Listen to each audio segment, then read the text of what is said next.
Ugh. Hello, my friends. I am not turning on my camera yet, because I am not prepared for it. I've worked really hard today on the design of this stream. You can see that I'm making sure that I mean, it's one of the tenets of fine graphic design to use as many different fonts as possible, because then you've made it really accessible to all different kinds of eyes. I'm glad people are liking my countdown timers. I'm having so much fun with countdown timers, which is like a little weird, right? It's like, why wouldn't you do, I don't know, like some video, like Bird's video that has like famous people and weird shit. I really love, say, this one. Oh, on.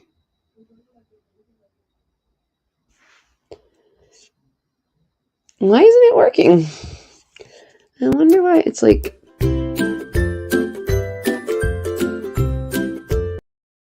I won't leave it playing, but I'm just giving you a little taste of some of the ones I love.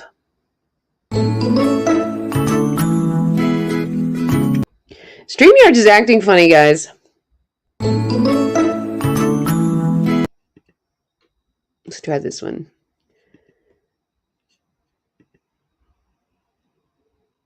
Come on. I do not understand.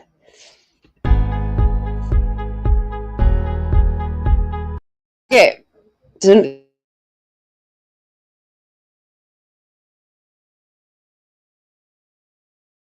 3 minutes. Here we go. I actually hate that one. I uploaded it and everything and decided I hate it. And I probably will never use it. I know this must be fun for everybody. I did post the link to the StreamYards in Life with Matthew's Discord in the general. But nobody is here.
Here's a funny story.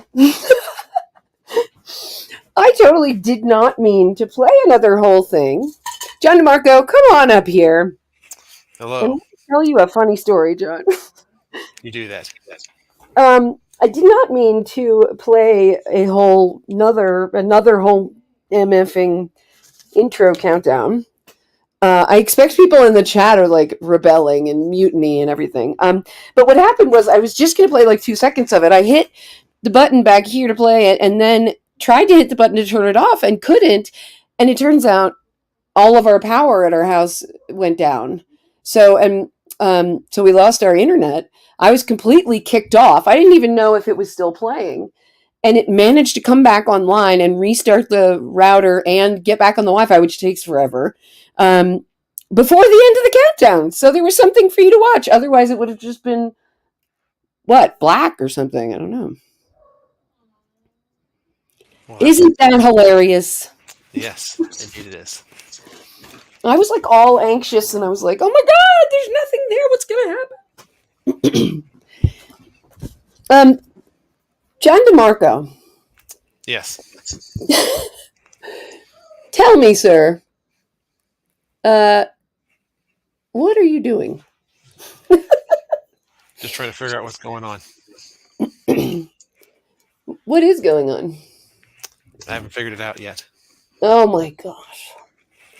Holy cacholi. Except for the usual, Matthew's, ignoring us again. The tube steak is annoying us again? What? Sorry, that Matthew is ignoring us again. Oh, Matthew's ignoring us again. You know what we should do? Here's what we can do. We can read the chat. Darren Wagner said, bring out your redheads. Okay, John, you have to either read the chat or sing. In that case, I'll go with reading the chat. Okay. Then I'll do the singing. Okay, we're at you. Yes, I said greetings. Greetings! And Darren said that music is precious. Yes. Welcome, Games, Movies, and Comics R Us, who just subscribed. Thank you. Oh, we love you too. Hello, Eastland Burkholder, Resolute Germ. Eastland Burkholder. I think Eastland's also in Canada. I can't remember anything else ever. Either in Canada or Minnesota, which is like Canada. And Resolute Germ, hi! Hello, Deej, who's saying boo for some reason. Says boo. Hello, Thomas Potts. Thomas Potts, who does not using his new Yitza avatar yet. We want, you gotta show everybody else, Thomas. We're excited. Well, I thought that was his new one. Is it? Oh, maybe it is. You're right. I'm sorry, Thomas. Thomas Potts has a new Yitza avatar, everybody. Go look at it. It's very nice. Also, I should do a general disclaimer. I haven't slept since I got up Saturday morning. Yeah, but that's nothing for her. I'm really no. This is something for me. I'm really coming to the end of, not sleeping at all 2 nights in a row is really pushing it, I think. Okay, go on. And Games, Movies, and Comics are also saying hello. I think the hello. The NAS. Hello, is it me you're looking for? I love that ape. That's my favorite intro with the crazy 8-bit and the sort of MIDI thing going on. Also, I think you might have somebody else backstage. Yeah, but we're reading the chat. You keep reading. Yeah, Resolute Germs is getting flashbacks from the music. Oh, this is funny.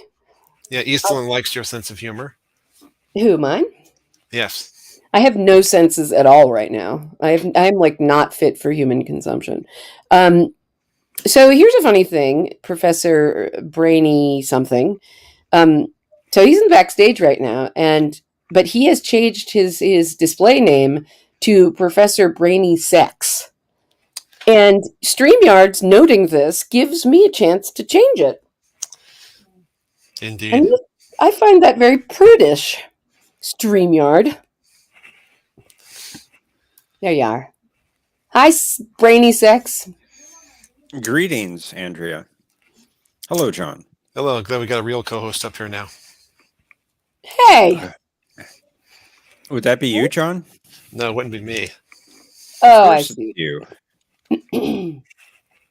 Okay, somebody has to keep reading the chat. This is my stream. I'm going to rule over it. Like, Okay, where did we leave off?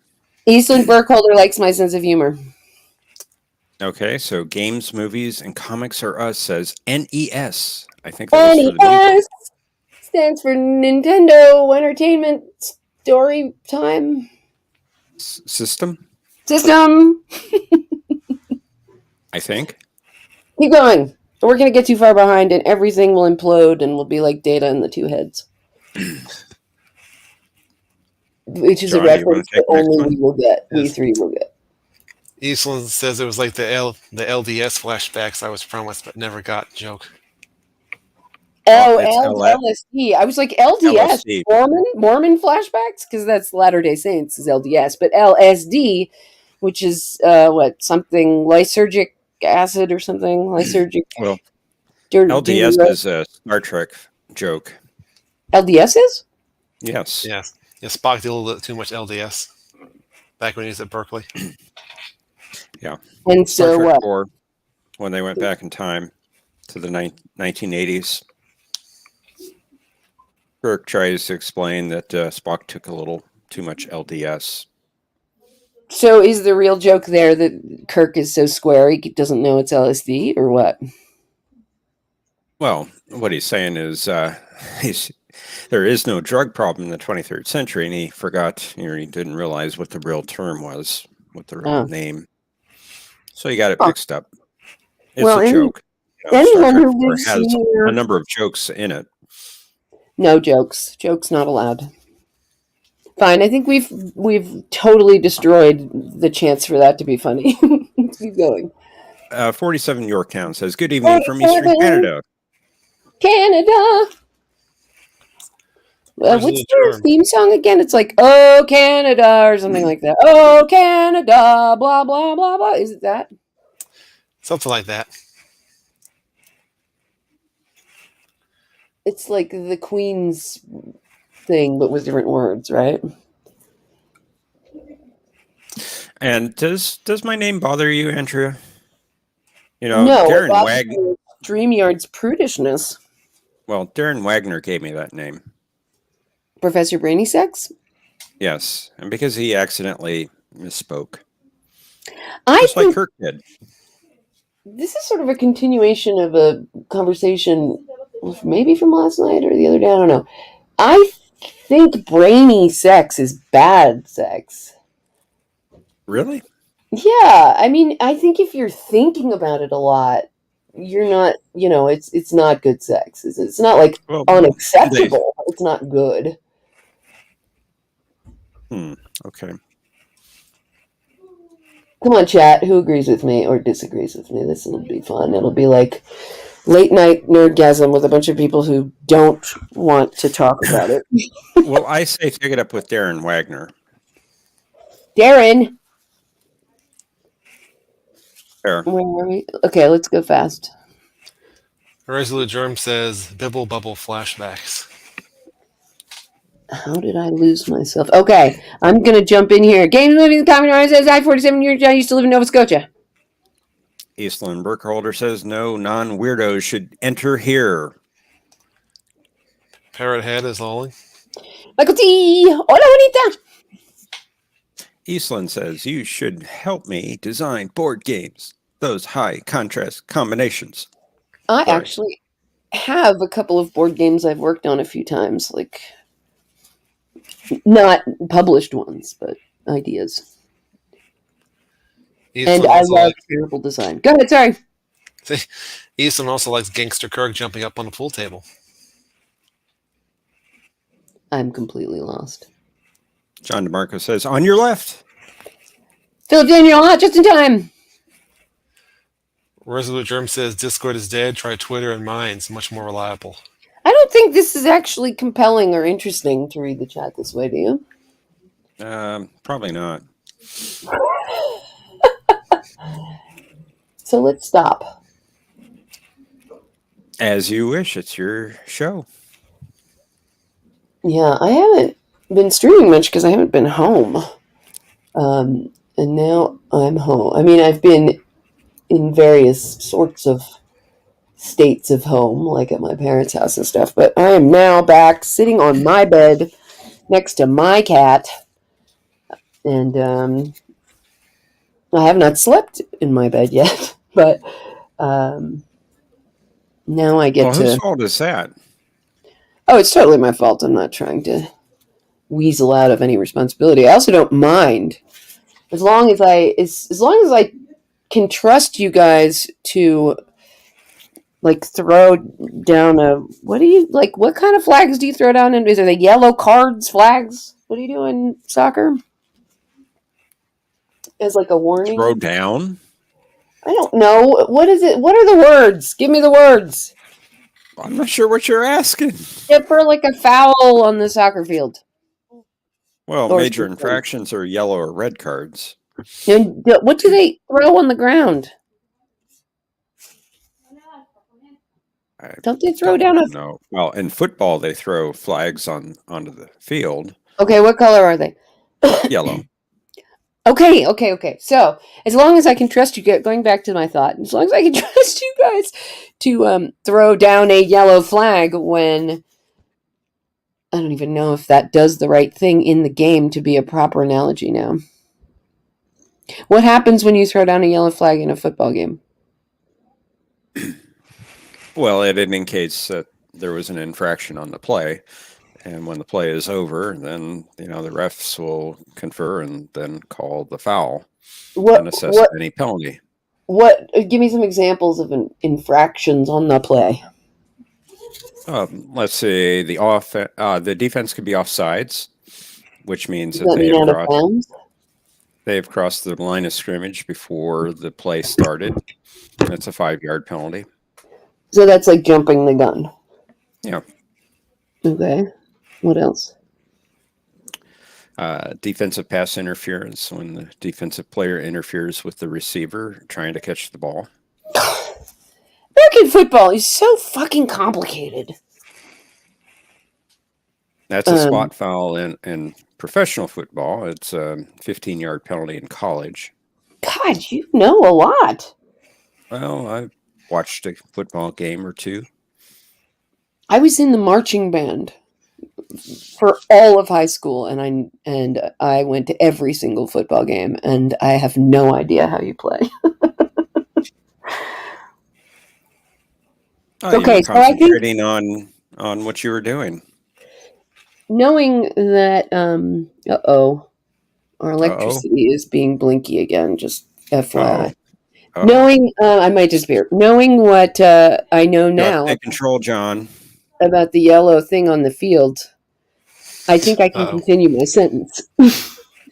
Now, see, in soccer, they have yellow and red cards, and the ref pulls out the card and holds it up in the air. And when do they do that? When there's a major infraction. What is a major infraction? No, like tripping, an intentional trip, or handball. Tripping is a major infraction? It can be, depending on how. Like if you trip and fall? All the time. When one player makes another player on the opposite team trip. Oh, not tripping yourself, but right. Tripping someone else. Like intentionally? Does it have to be intentionally? Oh, yeah. I mean, it can be a regular foul if it's non-intentional. We are not looking at the chat at all. Somebody look at the chat. I am looking at the chat. Those people think of us. Okay, so the point is, I don't mind not getting enough sleep. Like really hardcore not getting enough sleep. And sort of, being in a state of slight lunacy. As long as I can trust the people around me to either hold up a yellow card or throw down a yellow flag, depending on your preferred game. When I start to sound like either a real asshole or I say things that are wildly inappropriate. Well, I've never heard you do that. Likewise. Well, how long do I have to stay up, I wonder? Are you trying to do that? No, not at all. Okay. I'm not. I do. I mean, if you were, you could just go ahead and do it. I mean, you don't have to wait until it just happens. Yeah. Okay, hold on. Philip, I'm just randomly picking a place. Philip Daniel, I think Andrea may have heard me discuss classical music with Geo and BTR earlier this evening. Sorry, in the chat. Yes, Philip Daniel, that's right. I was listening to that, and I have a bunch of friends who went to Peabody or other conservatories, and I was interested in. I kind of you used a lot of like classical. You used composer jargon when you were talking, and I was thinking I want to talk to him about that some more. So let's talk sometime. Yeah, 47 Yorktown says, yes, Oh Canada is your theme song. Yeah, it goes like, oh Canada, we really like mousses and syrup. Eastland wants to know if your cat's doing okay. Oh, my kitty. Hold on. Let me see if I can do this without... So I really haven't totally unpacked yet, so you can't judge me for... Hey, it's your place. Oop, she just went away. Come back here. Oh, poor Come kitty. back here. Superstar kitty cat. Kitty. There she is. Dingy. Dingy. Come here, baby. No, I can't control. I'm a bad weatherman. Baby cakes. What? And there's my purse. Is this scintillating YouTube or what? Oh, indubitably. Yeah. Meow. What else is going on down there in the chat, huh? Well, Geeks Enjoy Neurotica says, Darren, get over here, please. Whatever that means. He says, backstage. Oh, and Geeks Enjoy Nerdrotica. LDG, yes, I did mention Nerdgasm. Because I was talking about, what, sex or something. Your handle, or whatever you call it. I guess Captain Trek... says, don't read all chats, so I'll make sure I'd read that one. Yeah, well, Captain Trek apparently is abandoning us. What? He says, give me a few. I'm going to your backstage, Geeks Enjoy Neurotica. Oh, why?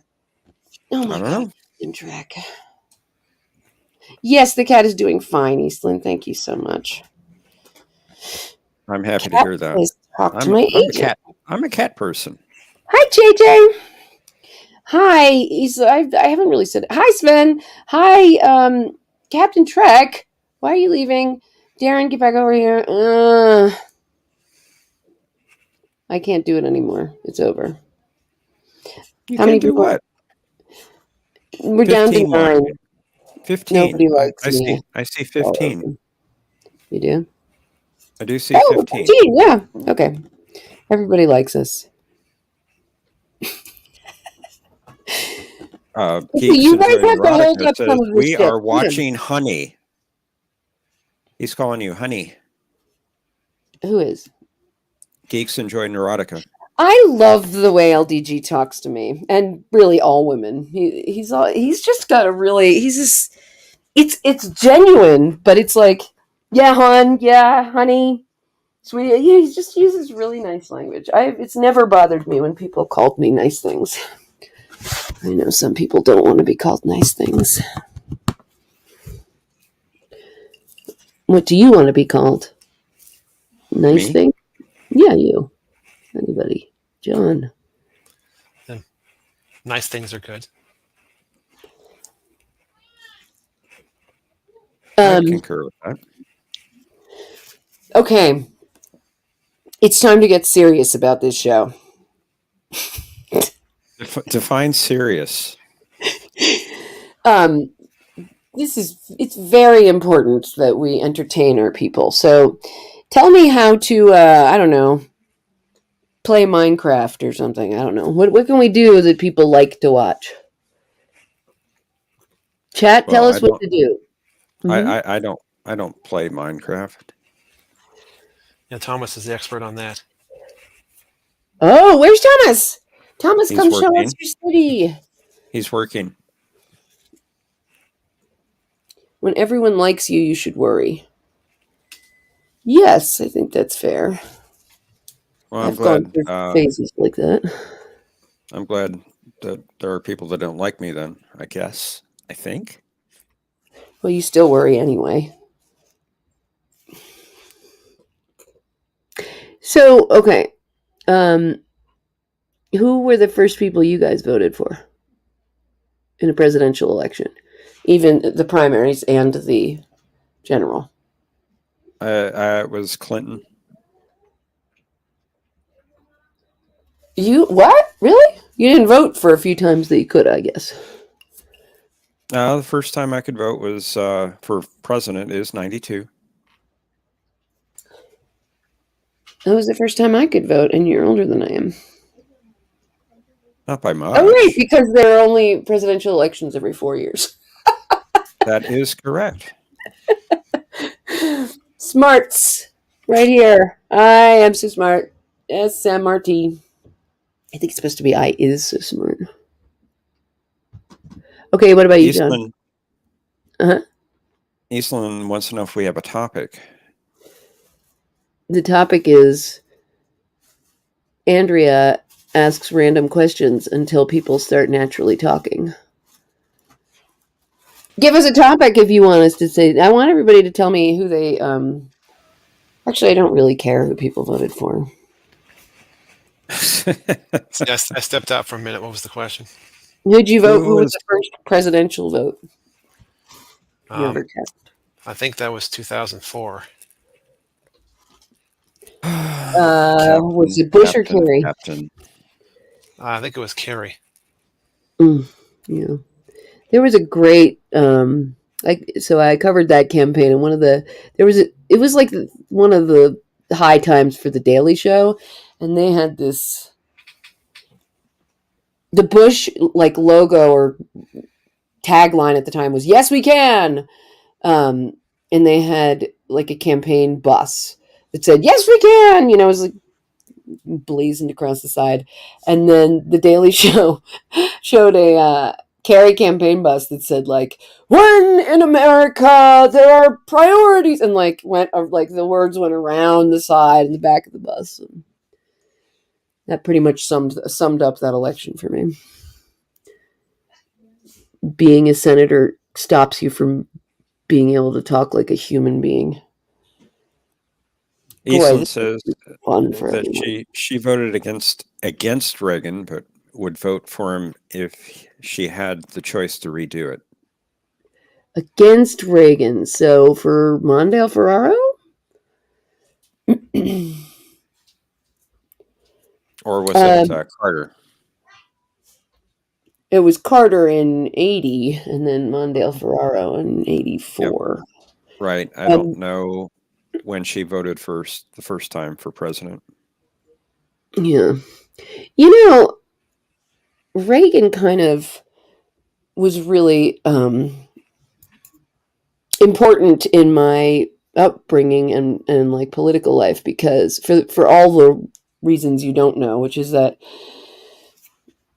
my grandparents, I had really close family. They were all from Arkansas, like hardcore blue Democrats.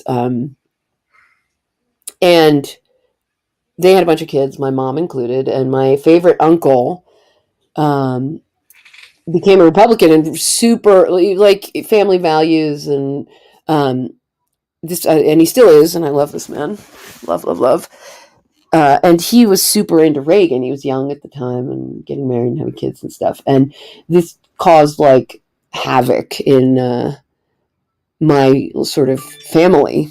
And but from a very young age, I've had like deep respect for both sides of that argument, and it was volatile and horrible. I mean, people in my family that had been like super close were judging each other, storming out of the house. And, I was like 1980, I was 6.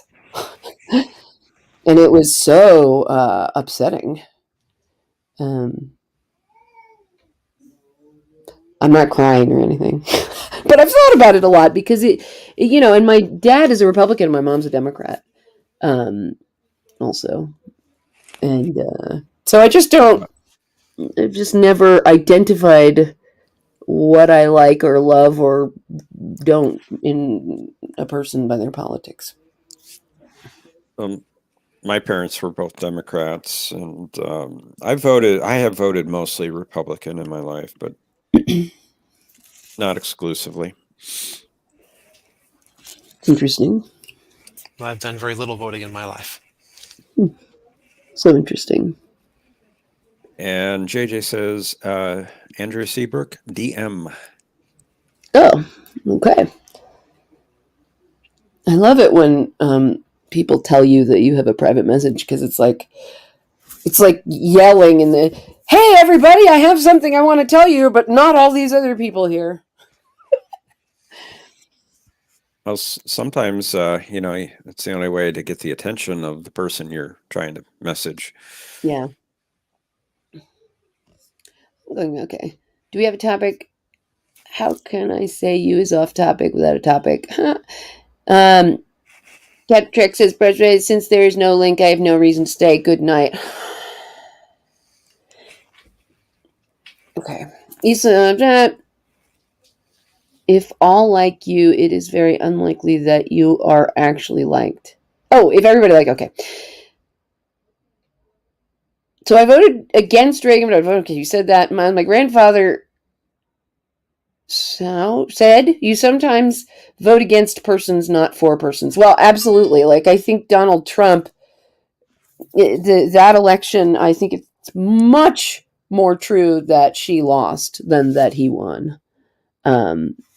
And I think that's the case this last election as well, to be honest. Yeah. That's clear. I mean, it's just really who let me be crude here for a second. Say who really gets it up for Joe Biden, right? Anybody? Or did you really just not want to talk about Trump for another 4 years? Or maybe you did. No, actually, I did vote for Trump. But...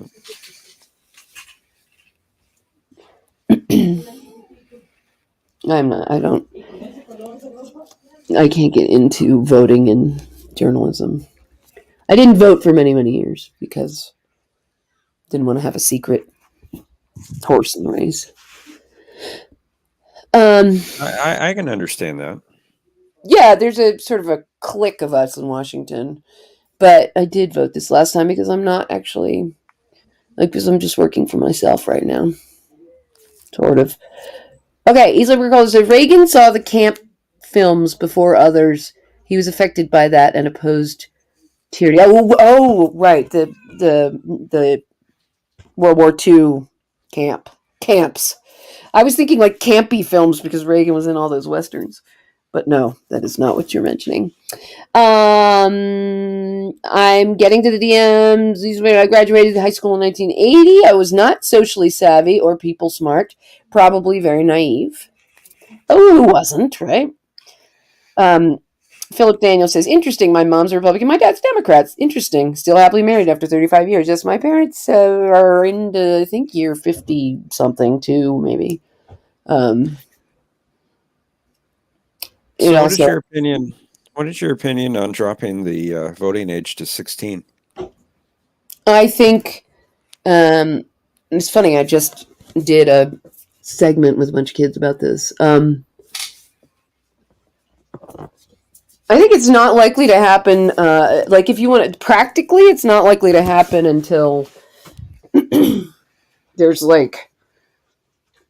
the only reason voting age dropped to 18 was because of the Vietnam War, really. Right. And there's just nothing to say when kids are saying to you, you'll force me to fight in a war and die for it, but you won't let me vote, right? 16 is harder to, it's harder. It's just not as emotionally compelling for kids to say, you let me work in the Denny's checkout, but you won't let me vote. You'll let me drive a car, but you won't let me vote. It's just not as compelling as war. So that's the practical answer. If you're asking philosophically, I cannot think of a reason to deny 16-year-olds and 17-year-olds the vote. And that is an answer with a lot of hidden logic in it. because all of the arguments against them voting are completely false and deniable. 16-year-olds, 18-year-olds have no demonstrably greater maturity or brain development than 16-year-olds on average. We can't even map. I'd agree with that. We can't even map decisions to brain development anyway.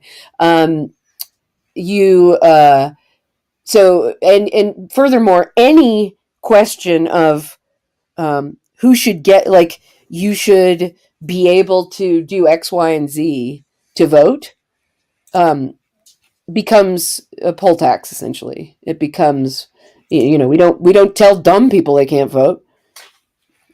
We don't tell people with Alzheimer's they can't vote. So why can you deny it to a 16-year-old? There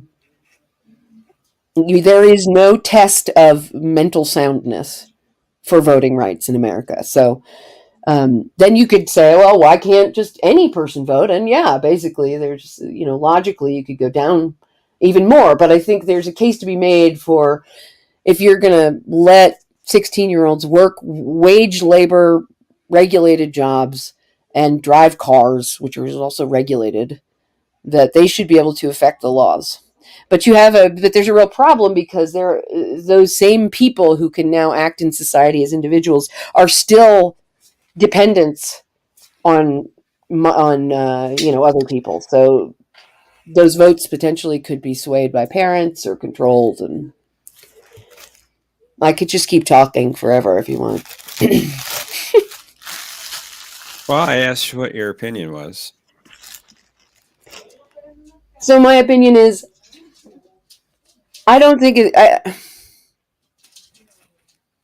I'm for more younger people voting.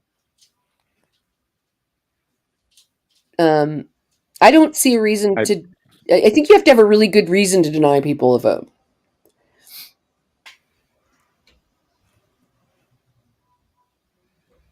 What do you think? Well, I think 18 is a natural dividing point. 18, you're a legal adult. Mm-hmm.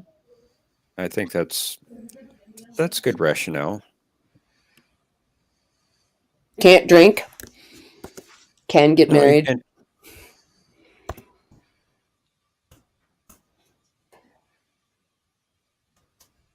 Hello? Hello. Oh. I think if you drop it to 16, then why not drop it to 15 or 14?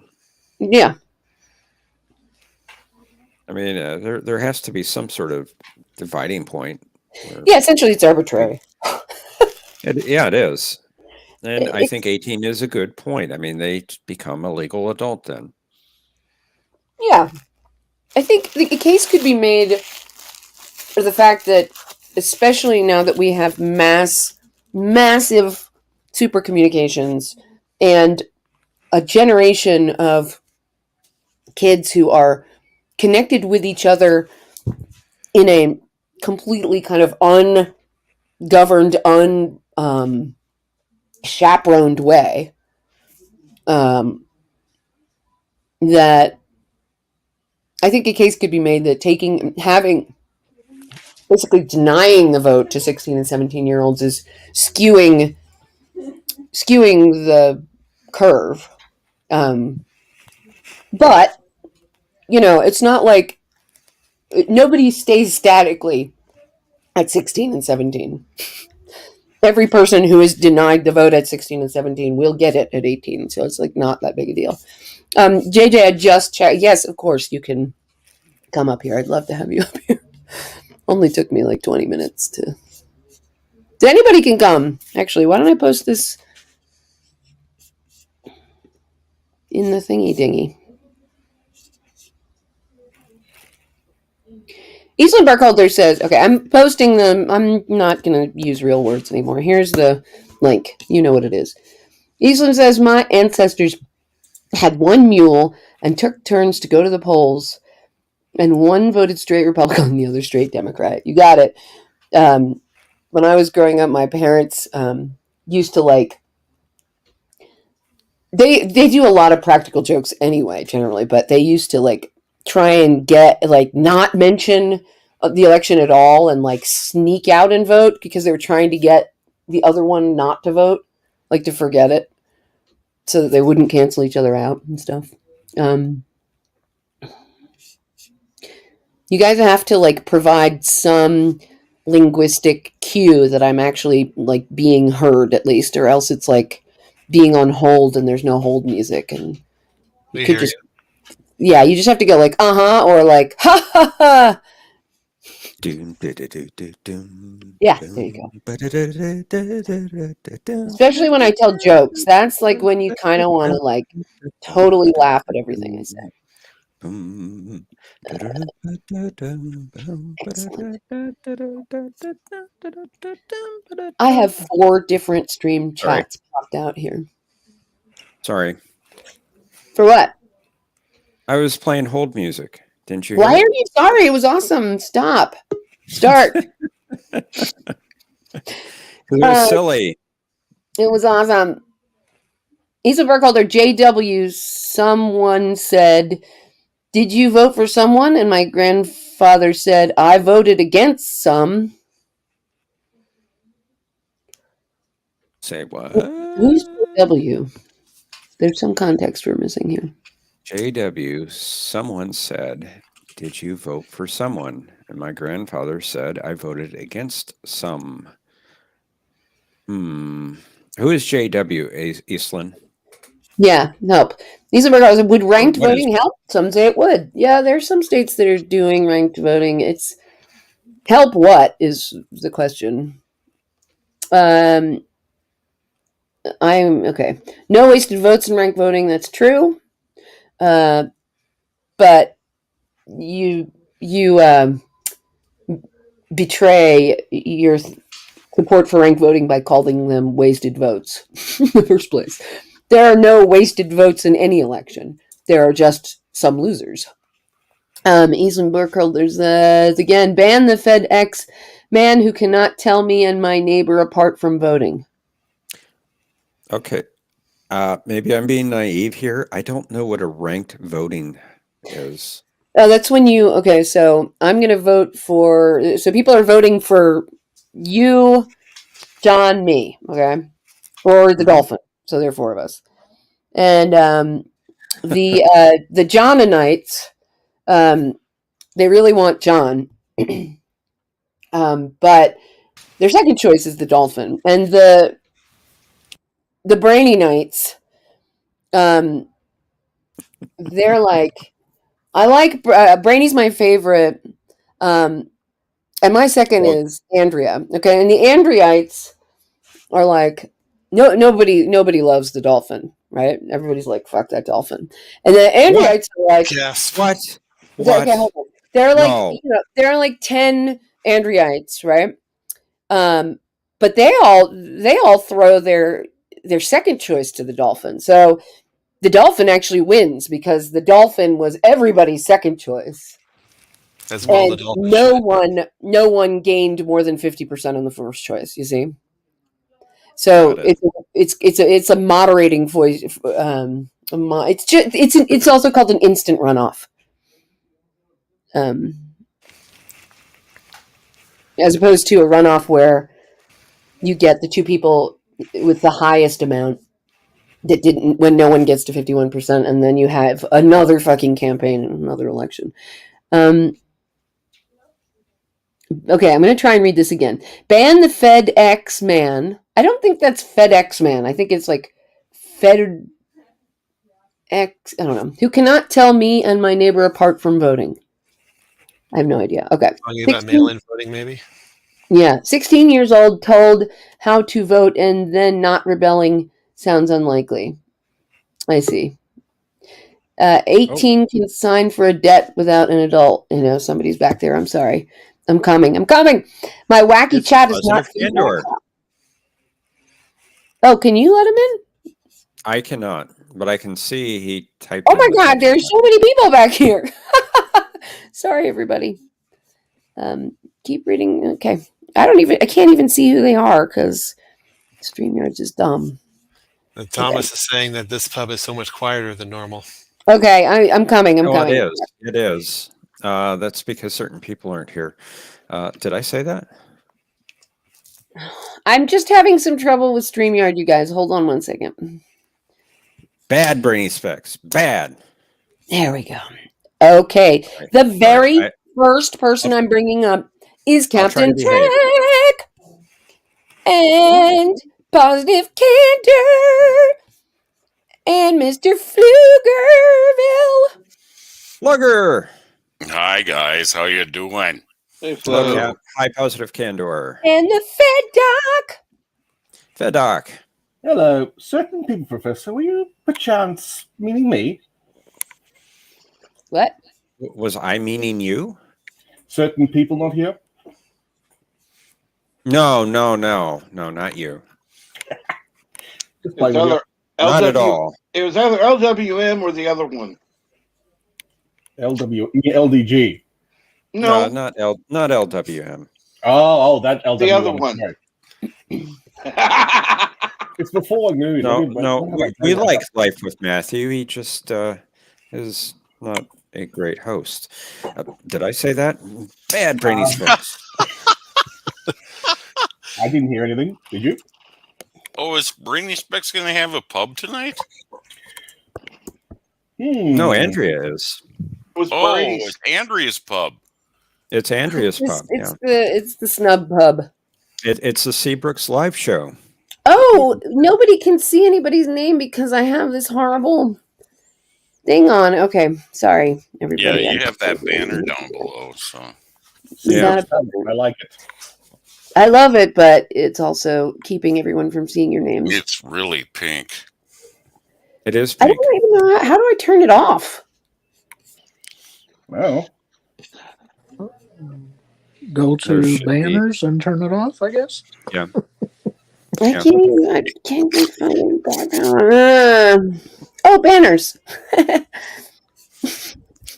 There you go. I didn't know if she meant turn us off or turn the banner off. So We still can't see. We still can't see your names. I could say something there, but I'll behave.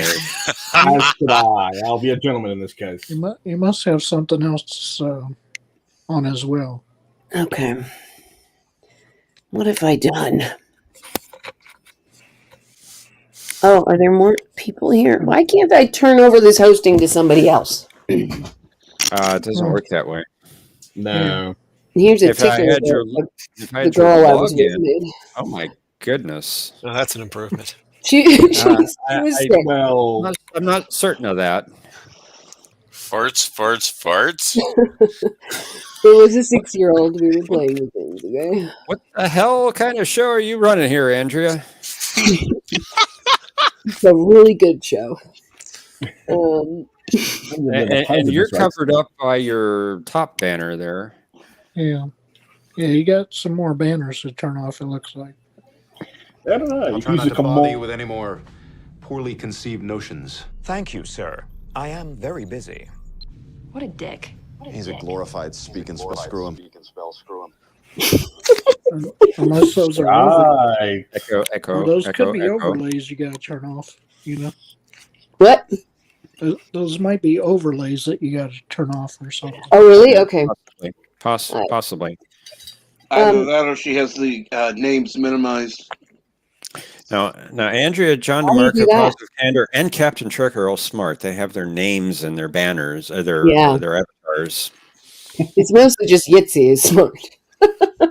Well, I could put up one with my name in it too, but I kind of like it the way it is. A Positive Candor? Yes. I will do anything you tell me to do. Wow. No, I'm not smart. I just asked for it this way. Wow. I guess give me $1 million or something. No, I'm just kidding. Oh, here we go. I'm just Captain old, Trek is right. so I guess it doesn't matter. But Captain Trek, you were right. Is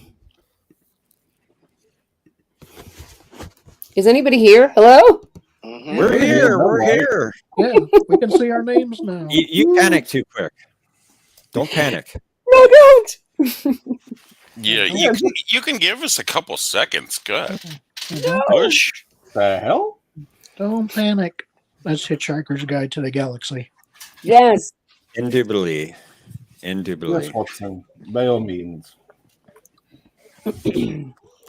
Now, have you read The Restaurant at the End of the Universe and So long and thanks for all the fish and Yeah. wait. So long and there's one in between Restaurant at the End of the Universe and So Long and the Life, the Universe and Everything. Yes. Powerful, crush the lesser races, conquer the galaxy, unimaginable power, unlimited rice pudding, etc., etc. What is that? And who was playing it? Jeff is going off the freaking boards here. What? What? Who? What? What? What's going on? I'm so confused. I don't know. Oh, I'm gonna have company then. I'm confused as well. What? Is this microphone terrible or something? No, I am terrible right now. Totally. I think the Fed dog has a cat or something. Me? How dare you, sir? I could play my poetry. Your Vogon poetry? Oh, God. No, not that kind of poetry. Oh, okay. Uh-oh. Well, I wrote poetry. What's that? Flogger? I hope it's not Pearl Harbor poetry. No, it's not Pearl Harbor. No, it's Is it political? a little poetry. It's not political. It sort of is, I guess, because it's about Bird of Prey 5. This should be good. By the way, I'll catch you later, Eastland. Oh my gosh. I mean, he is God Emperor after all, so he is political. Leader Eastland. Yes, you can use your poetry. Wow, I have permission. I thought Andrea was running this stream. Well, no, not right now. Not now? Well, I think this No, is she's not running it right now. I see I have a new name. We all have. The inmates around the Yes. asylum. So, Yes. do you? Do you really? Do who what? Well, I do. Do you like peaches? No, that's Parcheesi. Well, Parcheesi. peaches for free. Peaches for My free. favorite one is I couldn't think of anything, so I called Positive Candor I am a salad bowl. I don't know why that tickled me. Why not? Me? Mm-hmm. Yeah, you haven't heard the poetry, Andrea. That was before you showed up. Ah, there we go. What? Jackpot. Great. Now, if you two wouldn't mind leaving, this is more weirdness than I can handle in one day. Is Orville back on or something? No, I just watched it. This world you're in right now is completely on a different whole concept of time. Considering where I am on a completely different temporal field than you are. Yeah. Twilight Zone! What's happening? No. It's Corpse Party. Yaphet is just such a good character. Who? Yaphet. Oh, I love Yaphet. Yeah, he's great. I loved the episode where the guy shows up who reads Yaphet. Yeah. Because that guy is a well-known actor for other things too, right? Am I making any sense to anyone? Yeah, that guy. I am losing it.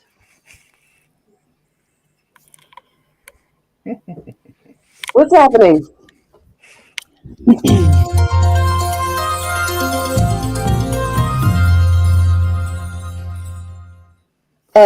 I know that. Do you? That song, it's either like a freeware thing or it's a public radio. Like, Yeah, it's very newsy. yeah, it's like annoyingly so. What is it? It's called Purple Planet Music Arcadia. Well, yeah, that makes sense. Is it like a copyright less Yes. thing you can use? Gotcha. Yes. And it was too short to trigger any algorithm. Yeah, it's like intruder alert! Intruder alert! We have an intruder. 6 o'clock GMT with the news. Do you have? This is insane. I can't have a normal ship with normal people. It's got to be all stabby and you know what? Fine, you can stay.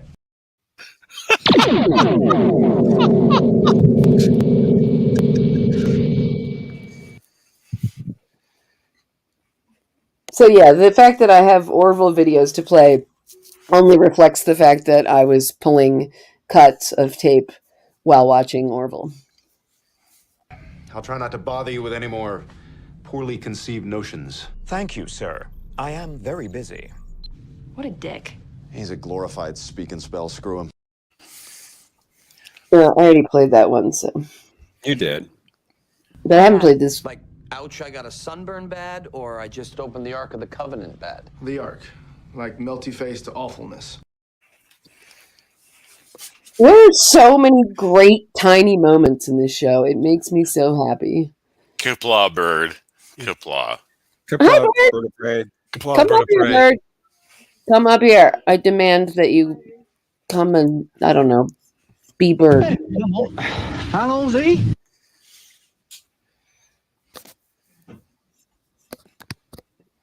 I know Cap Trek is muted, but it's been a long time getting from there to here.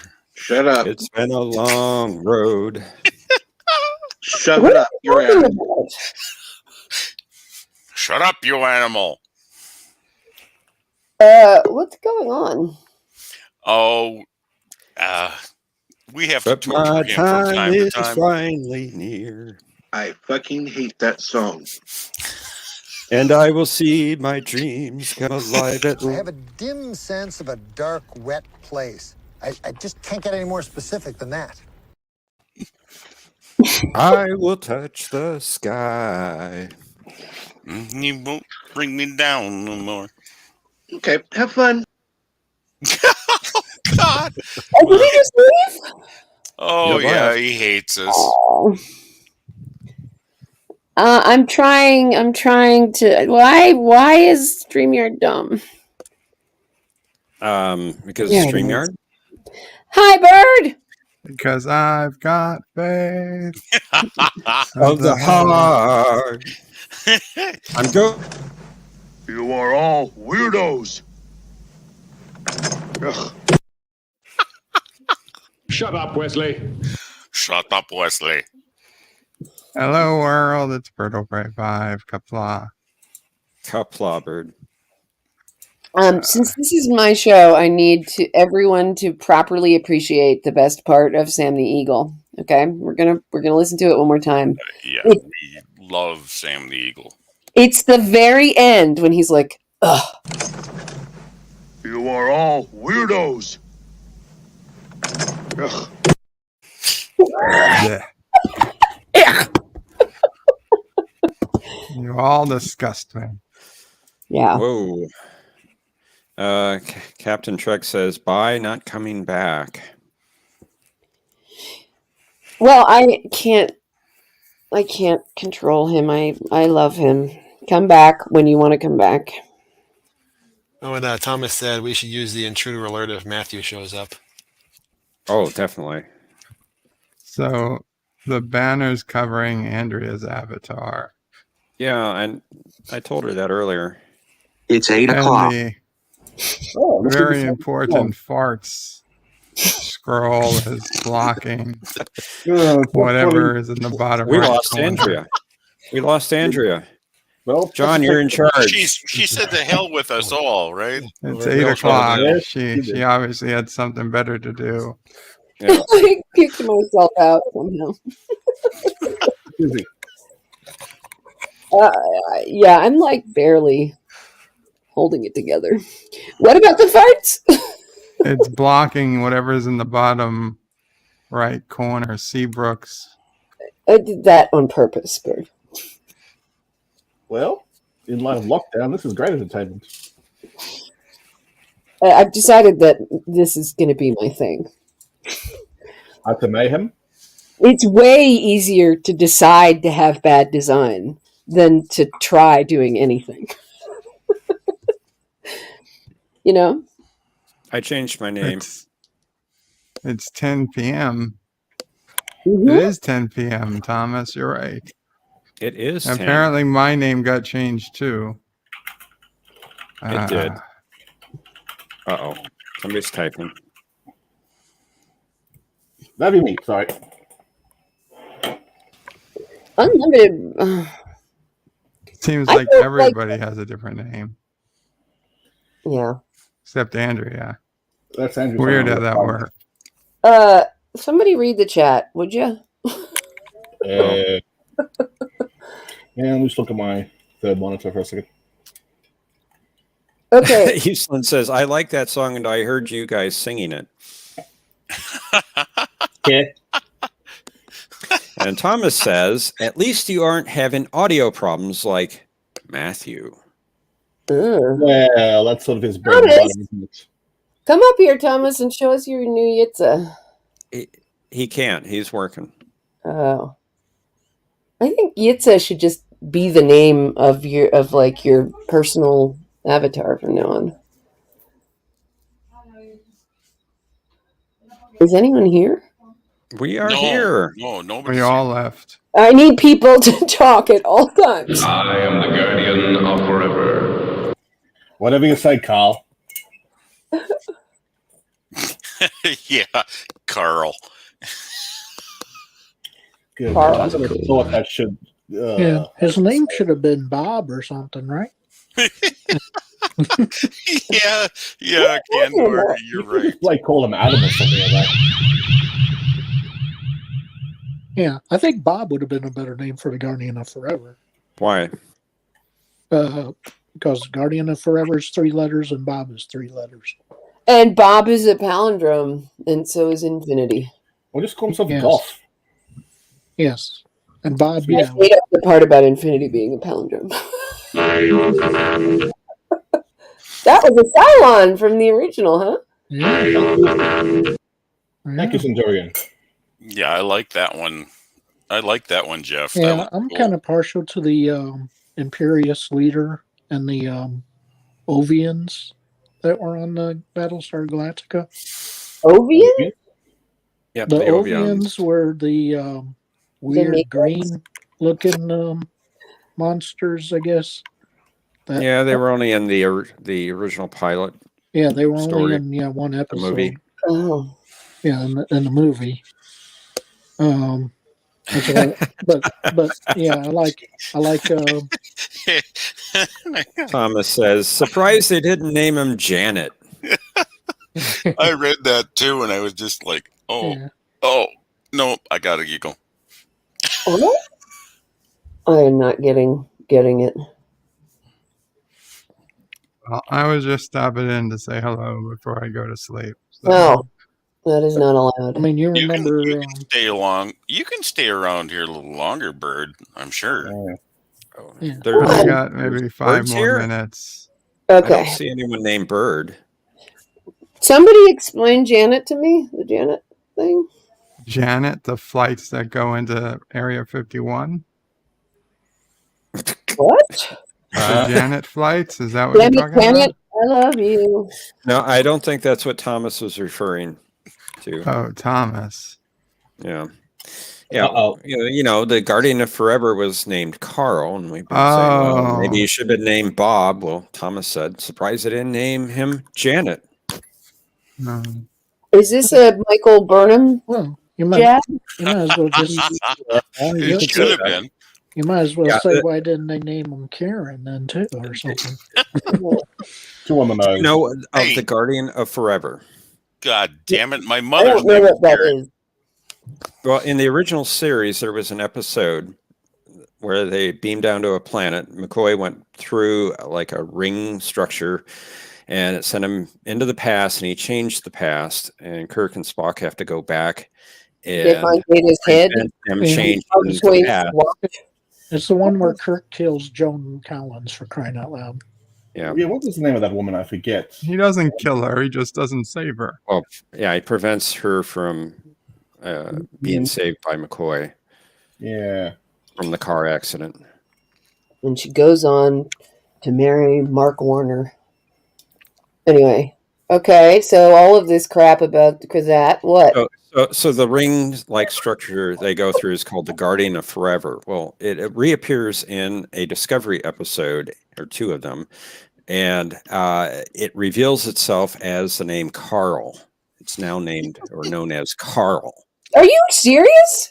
I am serious. Yeah, he is serious. He calls himself Carl. First of all, why would they bring back something that's so fucking ambiguous?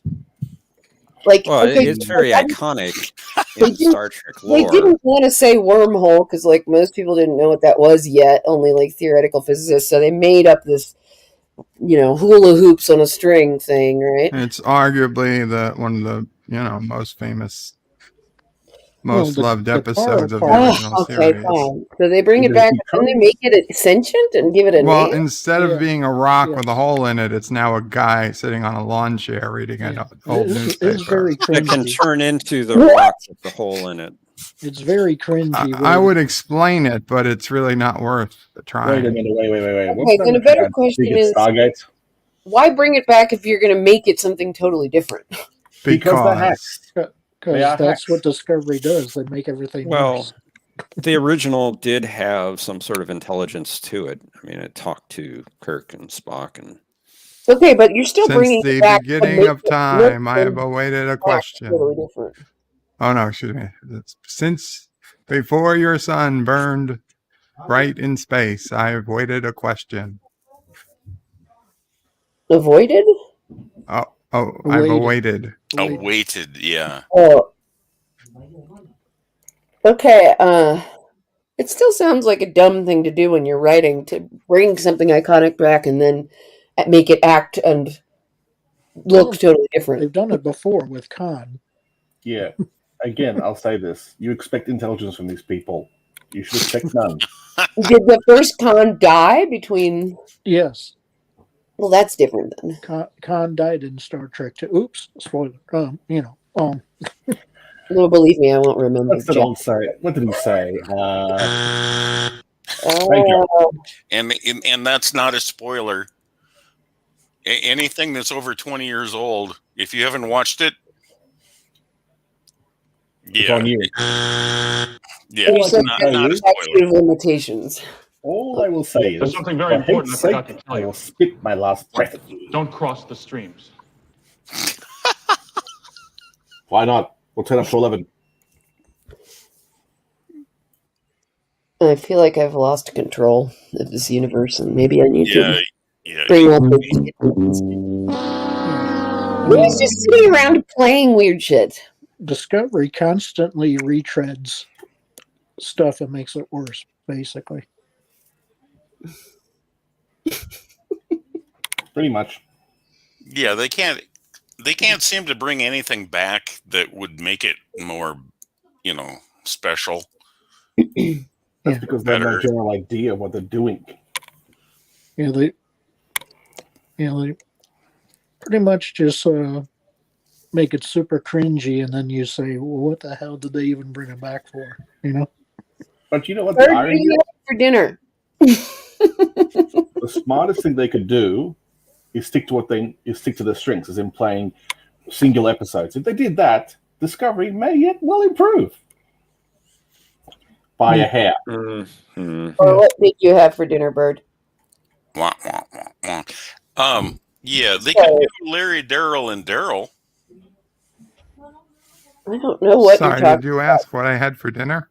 I keep trying to interrupt them because I do not understand anything they're saying. And part of that is my fault, but it's also because I don't know Trek like you guys do, so. I had a ham and cheese sandwich. Oh. And bologna. You had outdated spam and cheese? And A ham and cheese sandwich? Hold on. Did you just say you had a ham and cheese sandwich and bologna? Ham, bologna, and cheese, yes. Ham, bologna, and cheese? Yes. I reject that as an option. All On at a the same time? Single slice of sourdough bread with honey mustard.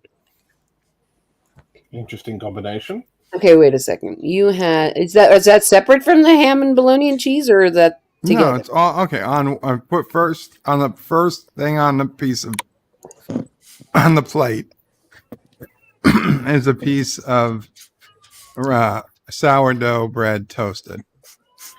Brought to him by the orphans. Then bologna, then ham, and then American cheese. Oh, and somewhere in there is honey mustard. Nothing about this qualifies as a ham and cheese sandwich. Ham and cheese sandwich with bologna. Yeah, no. Let's get missing one slice of bread. You can't. No, a ham and cheese sandwich can have a few things on it and still be a ham and cheese sandwich, but it can't have ham, bologna, and cheese. That's open faced. Yes, it's open faced. Because like less carbs. Hi, hail Trek Yards.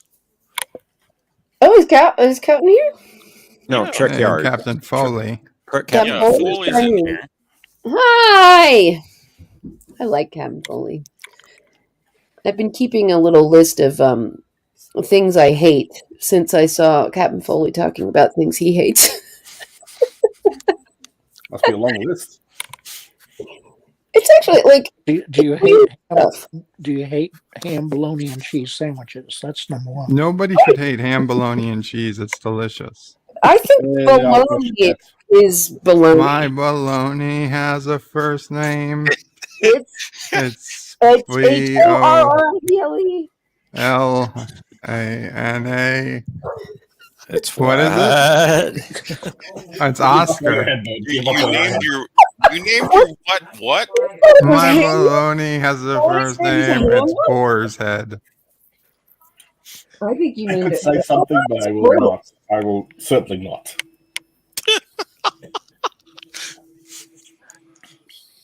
But if you put bologna on a sandwich, it's no longer a ham and cheese sandwich. You have substantially changed the makeup of that sandwich. So okay, fine. Ham, bologna, and cheese. And I said probably half of the people here would argue that American cheese isn't cheese. So it isn't. Go look emphatically, I would argue it's not a cheese at all. Is Cheese Whiz cheese? No. It's processed cheese food.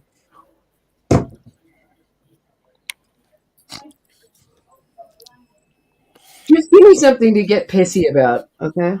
That cheese whiz is to cheese what molasses is to sugar.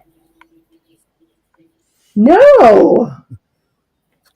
Absolutely not. Even I don't think that's legit. No.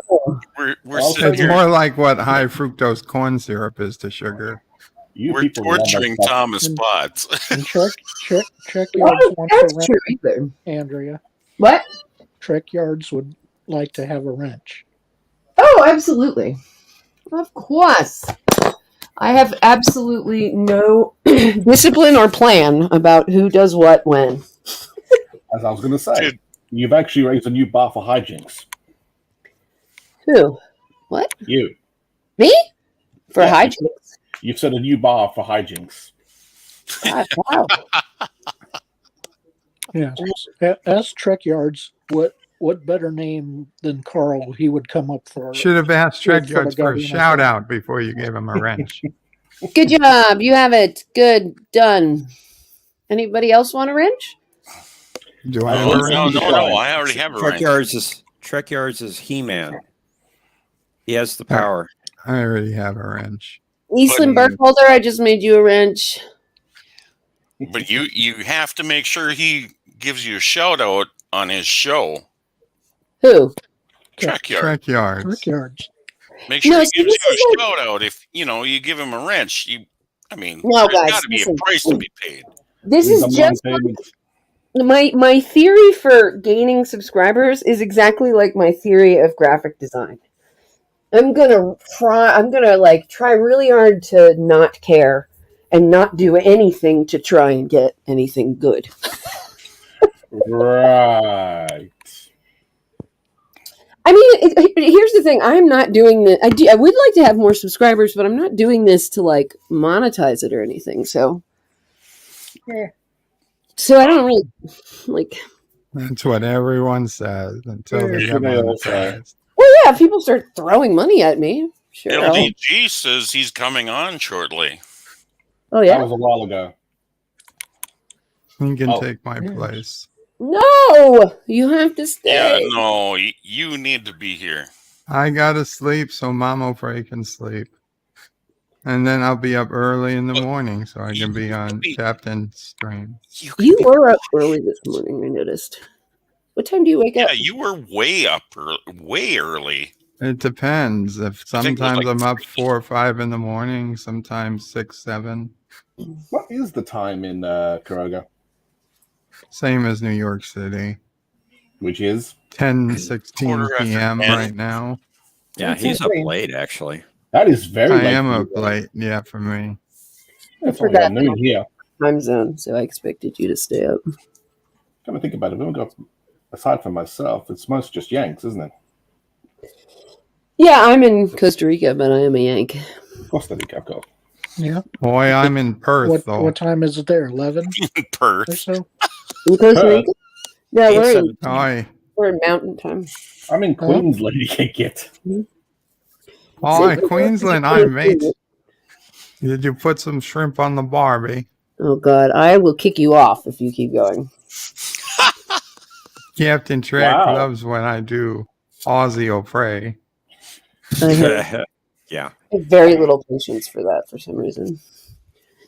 Well, I have to remember to torture Cap Trek tomorrow in the morning.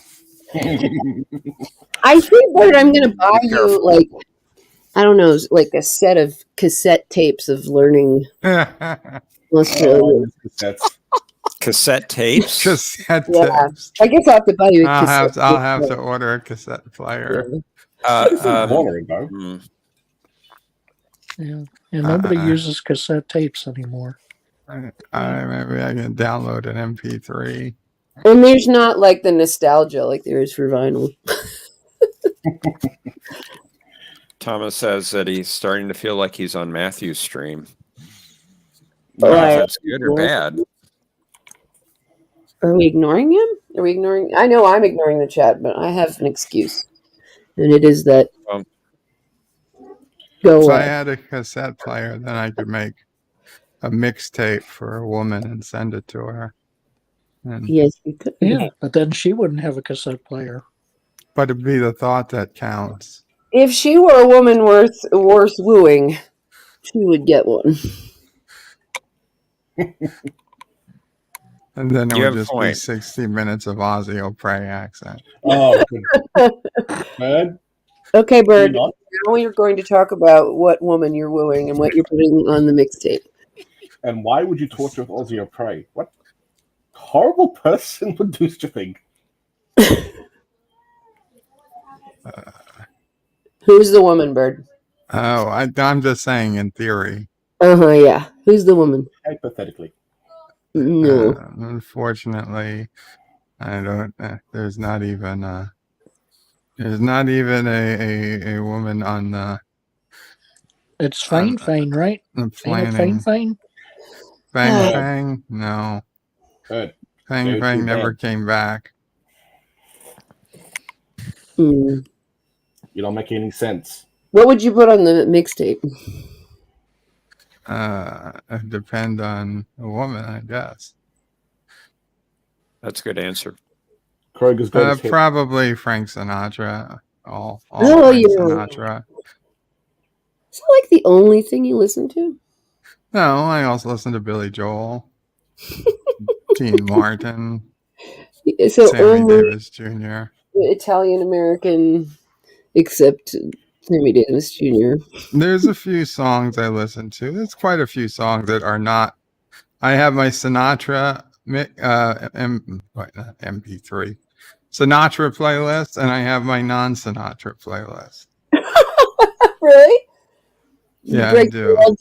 into those. All of music is either Sinatra or not Sinatra. No, I will honestly. I'm going to go to my music folder. Now, granted, I haven't really listened to any of these in a long time. Why? Why? Because when I play music these days, I usually just do it through Alexa. Oh, yeah. But I still have them as it was set up when I used to put it in my car, and my car had a compact flash player. Oh, yeah. Okay. So I have a folder called Sinatra and Friends, which is Sinatra, Billy Joel, not Billy Joel, Sinatra and Rat Pack people. Mm-hmm. I have a folder for Billy Joel, a folder for Joe's Picks, and that's basically my non-Sinatra playlist. A folder for rap and hip hop. A folder for the songs from The Simpsons, and a folder for TV.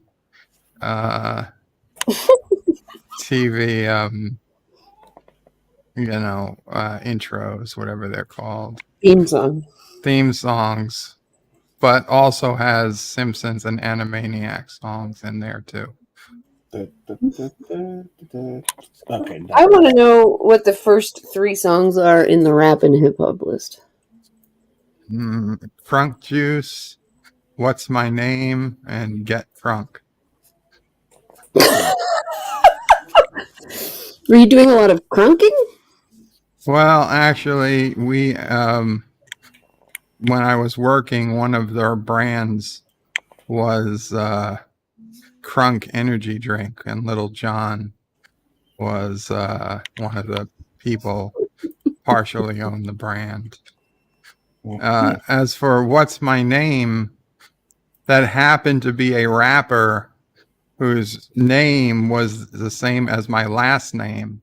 So it was really fun in that I had a rap song that literally said, What's My Name? And then it actually says my last name. It says, "Okay." As part of the song. Apparently he was never a particularly famous rapper, but I did manage to track down his MP3.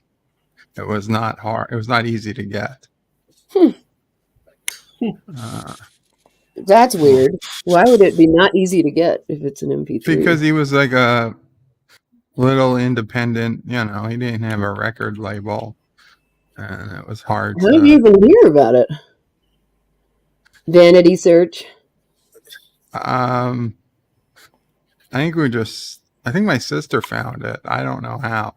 She told me about it one time. Like, there's this rapper named DiBiase. You gotta find his music. And I'm like, okay. Do you guys remember Jive Bunny and the Master Mixers? No. Never. No.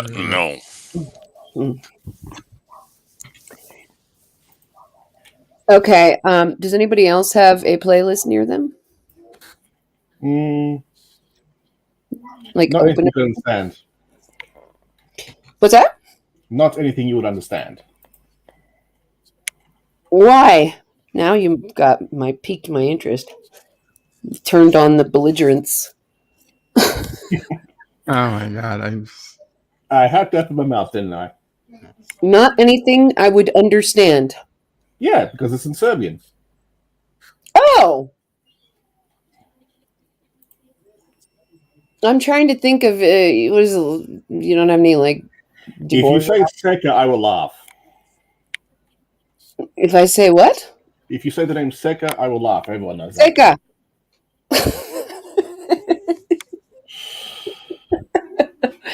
Bartok is Hungarian. I'm trying to think of who's Serbian. I can't think of anything. Okay, I am a salad bowl. Positive candor.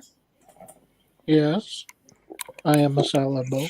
Do you have music, a music program or a playlist with music on it anywhere? Yeah, I'm sure I do. Okay, everybody open up their playlists. Okay. You know what we're doing now. Yep. Okay, it's open. Okay, what are songs number 5 and 7? 5 and 7. Or just tell me the ones you want me to believe are 5 and 7. Oh, okay. I got you.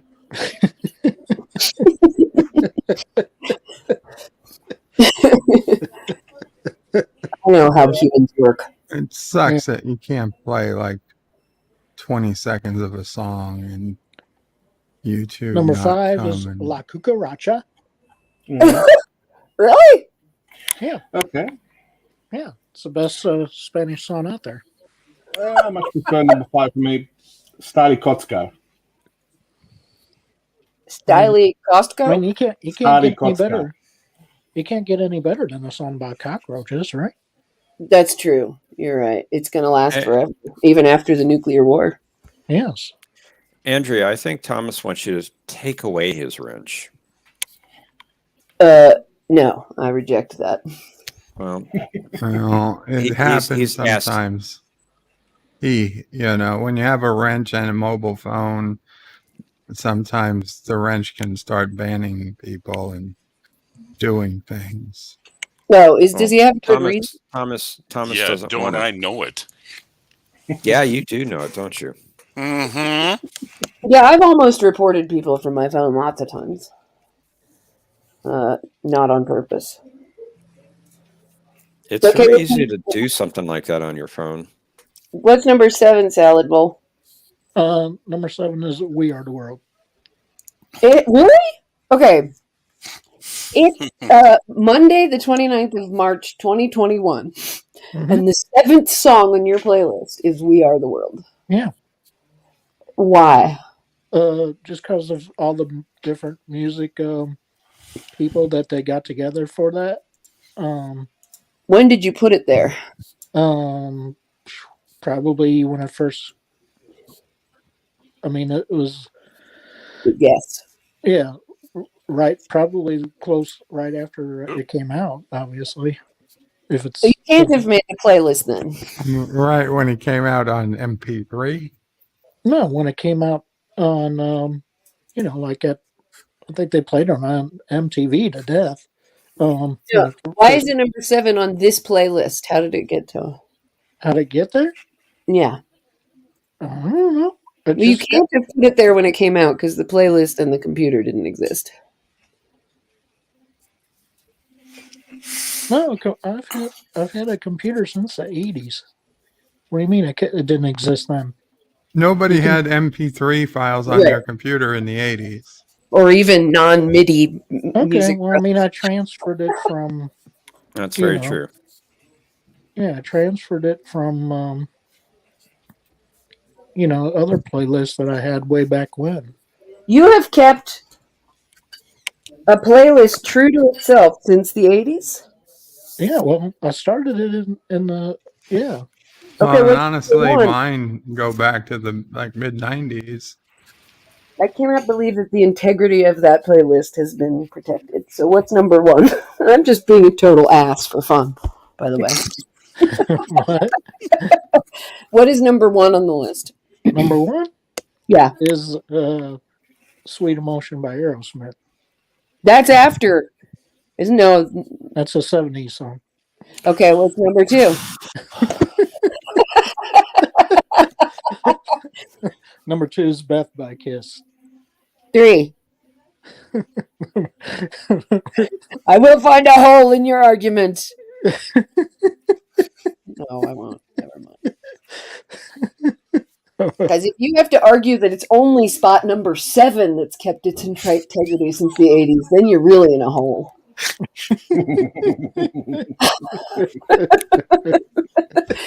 Believe me, I grew up with nerd family. I can play pedant all the way. I'm not making any sense anymore. Okay. What, Bird? What? I'm sorry. You made me click on the playlist, and I started clicking on songs. Oh. And now I'm listening to Sam's song. Sam's song? I've got to sing along. You gotta sing along. Oh my goodness. Well, at Oh, my least goodness. hum. Oh, okay. Hum along. How about that? See what you've started. I'm saying, Dean, the song is Sam's song. Oh no, we're in trouble now. Or this is the man who still uses his AOL email address. The song was named after Sam. That's true. That's true. I don't ignore Thomas. Trust me, bird singing, you'll be wishing for bird of prey. I'm sorry, you'll be wishing for Ozzy of prey. I closed it. I closed it out. I closed it out, and I'm going to sleep. So good night. Yes. Okay, good night. Good night, bird. Kapla. Kapla. Don't say. Uh-oh, Andrea's gone. Oh no. Andrea dropped. You keep doing that to her. I don't ignore Thomas. You're in charge. Now we're in trouble. Oh, Captain's back. Which one? Trek. Captain Trek. Captain Faith, as I like to call him. Captain Faith. Captain Faith. I'm going to let him. Just kidding, Captain. I'll see you in the morning. I have to let him reset, until tomorrow.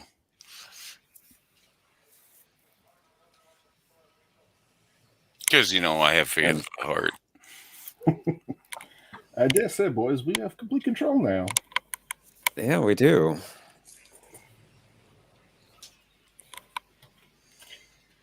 Oh well.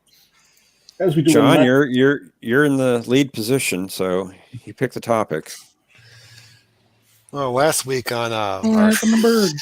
Did he split too? Yeah, Bird. Yes, he did. He left us. Yes. We are but peons. For those of you who are familiar with Sequest, Matthew and I were talking about some of our favorite Darwin moments last week. Uh-oh. I wonder if anybody else had any to share. Well, Andrea is having trouble getting back in. Uh-oh. And it's her stream. What it's the her hell? stream. Well, that's just we do what we do on Matt's. Enterprise, what the heck? We trashed the joint. Oh, Andrea needs the link. I'll take care of it. Let me put that in the chat. Go ahead here. And you have it twice. 3 times. Our laptop died. Ooh. Oh no. Mm. Blast those laptops.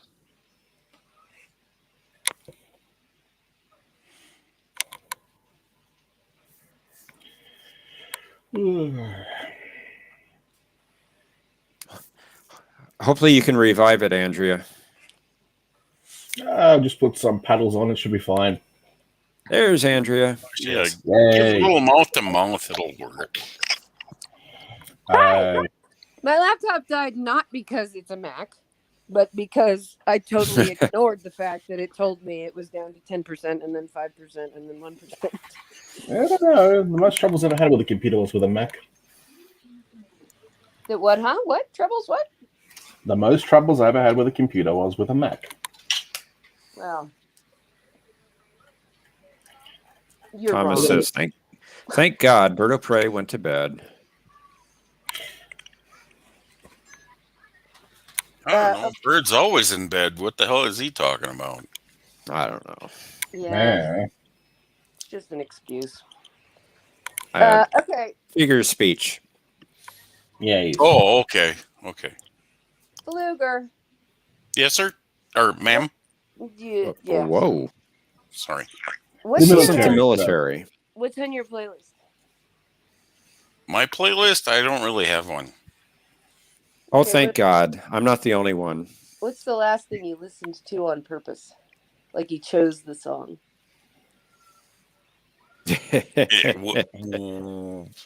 Probably not what like I would radio. choose to listen to. Yeah. Which was? Would maybe be Beep Beep by the Playmates. What is that? Good question. What is that? Well, you might have to go dig. Uh, While riding in my Cadillac. Do you have a 3-year-old? Oh. Ouch. Oh, really? Burn. A song named Beep Beep wouldn't be. No, it's not a kid tune. How about Ollie Oop? What? Ollie Oop. The comic? Ollie Oop. Yeah. Not well versed in their 60s tunes here, are you? Come on now. Come on, man. Okay. So you don't listen to anything modern? I'm not. That's not a critical question. It's just an interested question. Well, given the state of modern music, I wouldn't blame him if he didn't. You think all modern music is bad? It's a bit tone deaf. There's no fullness to it. It's all just very bland, very blah. Yeah, I think a lot of it. Well, at least pop music, and I also mean in that like pop country, pop hip hop. It all sounds exactly the same to me. Yeah, my thing is I kind of like the gimmick songs of the 60s. Like what? I don't know what that means. Like Dr. Demento? Do you know 98.6 by Keith? I know 99.9 Fahrenheit degrees by. Or 99 Loof Balloons? Oh, that one's a little more. That one's a little more. I had that on 45 on a single, and I had it in English on one side of the single and in German on the other. I like the German version better. Yeah, me too. 99 Luftballons. Did I do that well? Yeah, not bad. You men need to learn how to immediately compliment me. Wow.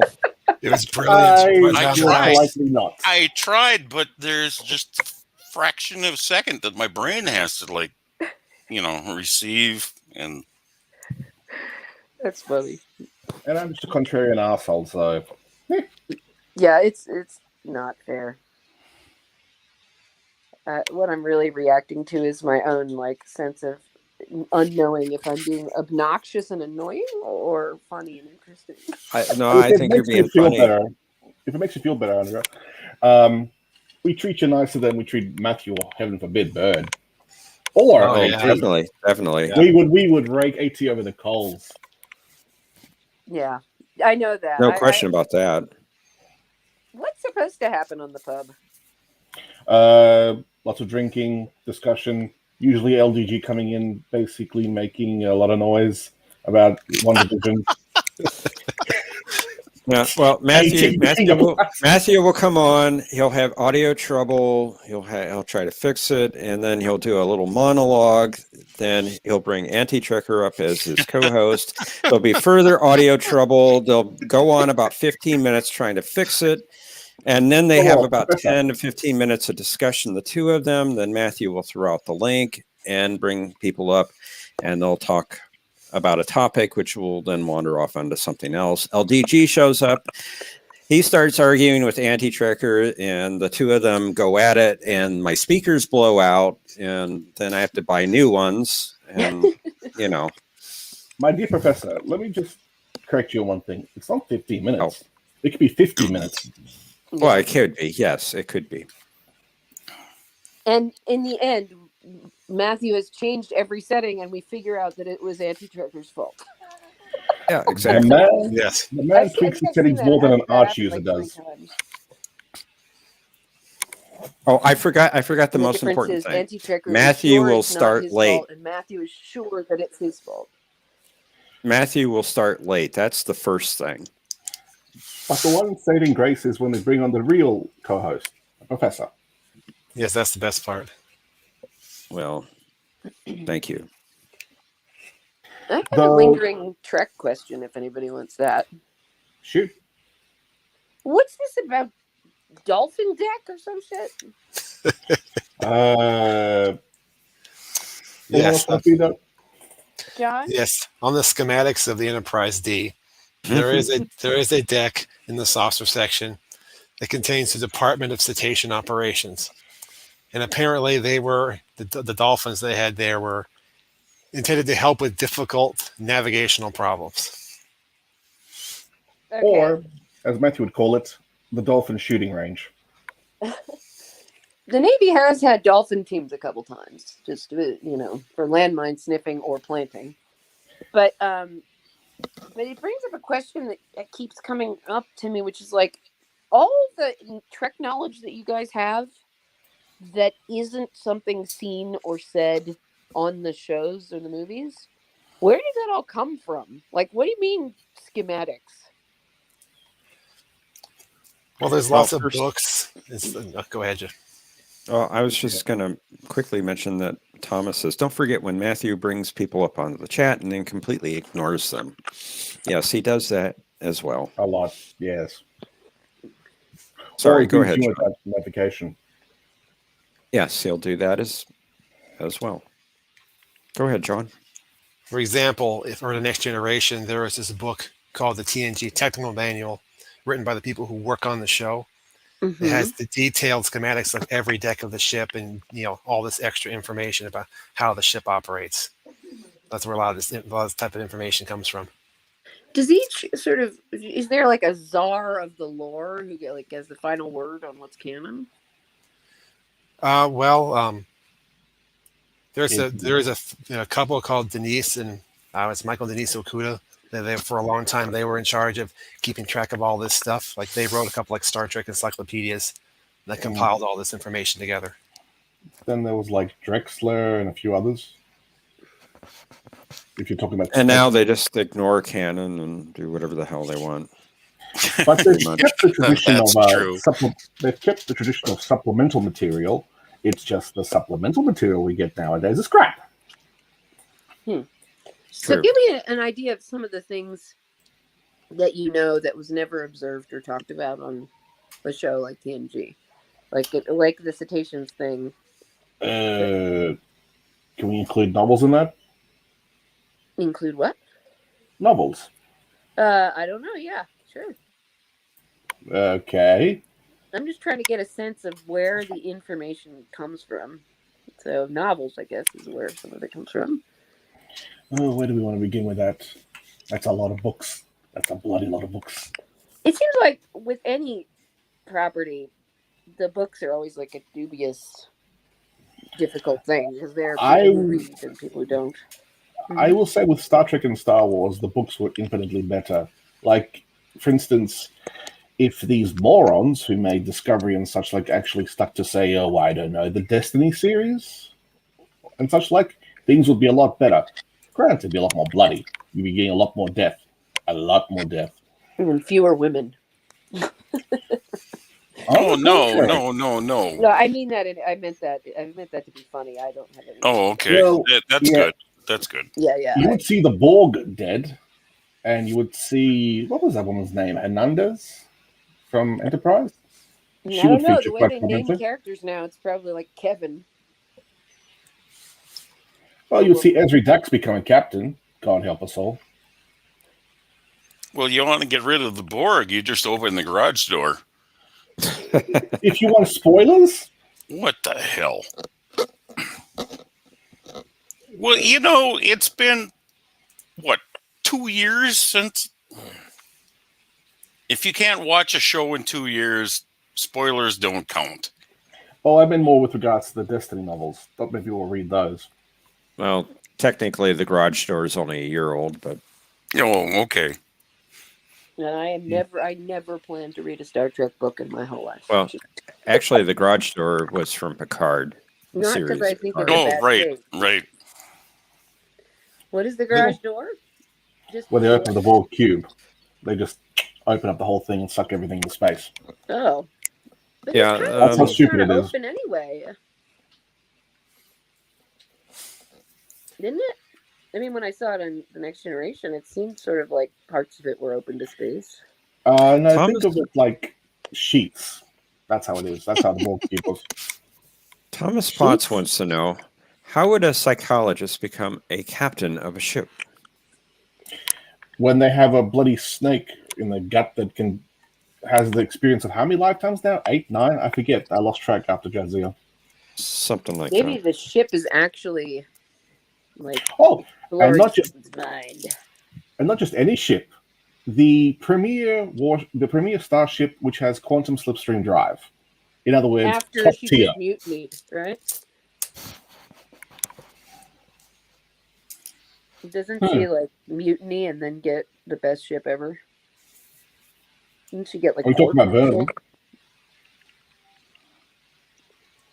I don't know. I only watched 20 minutes of one episode with no subtitles for the Klingon. So I think that's probably the best thing they could do for yourself. Don't watch Discovery; it will rot your brain. Yeah, I know. Yeah, you watch 20 minutes too much. Yeah, I just wanted to see why everybody hates it so much. It is so, John DeMarco, are you still here, John? Yes, I'm here. Oh, wow.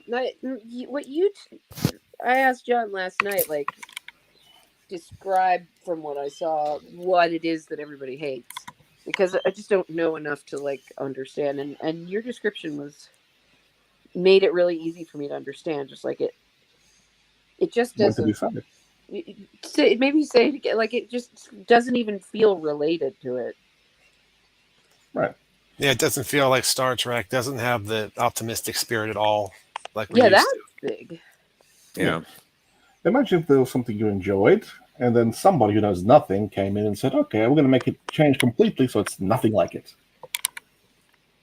Yeah. Well, I'll give you an example. Okay, in the third season, Discovery jumps to the 32nd century, and there's a scene where the admiral over Starfleet is talking about how they make their food. And he describes it as they make it from their shit. Mm-hmm. It's pretty good for shit, he says. I made reference to that earlier today. It's so funny. That's Discovery in a nutshell. I don't understand what your point is because I don't know enough. Just like really, it was what they used, the replicators. There's food replicators, right? Right. And what they used to make the food was poo. They converted it to energy and then into food. Right. Yeah. That's how advanced they are. They can literally change the very atoms and molecules to form whatever they want. That's dumb. Thank you. Now I want an apple. Son of a bitch. Also, if you keep recycling it, all you're recycling is the stuff your body is getting rid of. Right. It loses more and more nutrition. No, I don't know.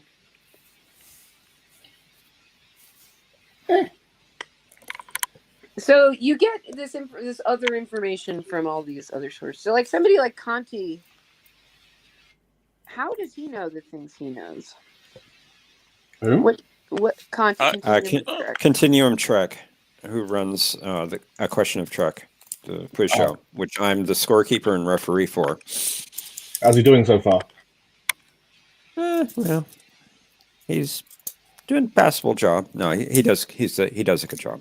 I always pick on Conti. That is a good show. It's a fun show. It's a very fun show. And I don't have any idea what they're talking about, and I love it. I did put a link in the chat for like one of these technical books that I was talking about. Okay, awesome. Thanks. And we started doing these little short animated skits, and they're funny as all get out. You can play one here. Go get their. I haven't seen the most recent one. You want to play it here? I have to find it. It's at the beginning of the episode. Well, yeah. Do you have them, Jeff? I don't have them. I have. Well, Is it better to have the views over there? I mean, you is played it it better on to the have show, so what? it's at the beginning of the show. Unless you want people to go view it there, so that when they view it, the view is. I don't know. I don't want to do anything that makes people mad. No. He'll show us one maybe that's been played. Well, the new one is at the beginning of the show from Saturday, right? Yeah, it is. Come on, I hate Twitter. I absolutely hate Twitter. That makes you a logical human being. I can't imagine anyone liking Twitter. Or Twitter, as I call it. Well, the animated skits, we started out on a Constitution class starship, but we have second generation Trek type uniforms, like Next Gen or DS9 or something. So it looked out of place, but in the latest skit, we kind of explained why we had a Constitution class starship, because we get our old ship back. We had a loaner. Yeah, I think you're better off with an iBirth. I love the assumption that everybody's like, "Oh my god, those uniforms don't match that ship." Well, they don't. Yeah, that's a big deal around here. I know. It's like part of the fun of hanging around with you guys. I noticed it, but I really didn't give a shit. Well, we explained it. Yeah. Well, thank God. Right? I mean, I love you guys, and I know really stupid shit too. It's just funny to laugh. And last week. Last week I noticed I have a wrench in there, and I'm like, "What the fuck?" Bequeath the wrench? Well, I didn't really even understand. It's like I'm too dumb. You're not dumb. Yeah, no, you're not. But I will wield the wrench. I'm not complaining. I will wield this wrench. I swear to God. Sufficiently smite, I imagine. I will smite thee with the mighty smiter. Yeah, the reason I asked the question about Continuum Trek is because he seems to know this stuff to a level that is beyond. Well, he thinks he does. Yeah. The Trek Inquisition will be keeping notes. Let's put it this way. What? Yes, Jeff is very, he's very smart about this. He thinks he does. He thinks he does what? No, the Star Trek stuff. Well, let me say this. Conti knows a lot of Star Trek. His Star Trek knowledge is very vast. I would dare say it's bigger than mine, but in his amount of knowledge. Well, it's better than anti-trekkers. I know that. Oh yeah, definitely. He knows his Trek better than anti-trekker does. I can't disagree with that. Yes, but anti-trekker has his particular tastes. And he doesn't want to budge one iota. Oh, that's true. Everybody immediately says that. I like anti-trekker, but boy, he doesn't let anybody else. I like AP just fine. He could just be a bit, what's the term I'm looking for? And I say this with respect, AP, in case you're watching. He's a bit intransigent. But if you really want to stump him, hit him with a really hard TOS question. Well, that's what we did with Foley. I think we stumped Foley quite a few times. I gave him a couple of easy ones regarding the Cardassian War. I think I got him a fair bit drunk as well. That was funny. Let me ask you guys the question that I asked as a audience member question. So anybody who was there, you don't get to answer. What was the name of the character that Jellicoe bans from the ready room? I knew that one right away. Well, No, I'm it's not not going to Riker. say, but I think I have. There's It's a not hint. Riker. Yeah. I'm using the word character liberally, but this character does have a trading card in the TOS series. Jellicoe. That was a very good question, by the way, Andrea. Very good That'd be question. good, actually. My reception is going, or you're getting.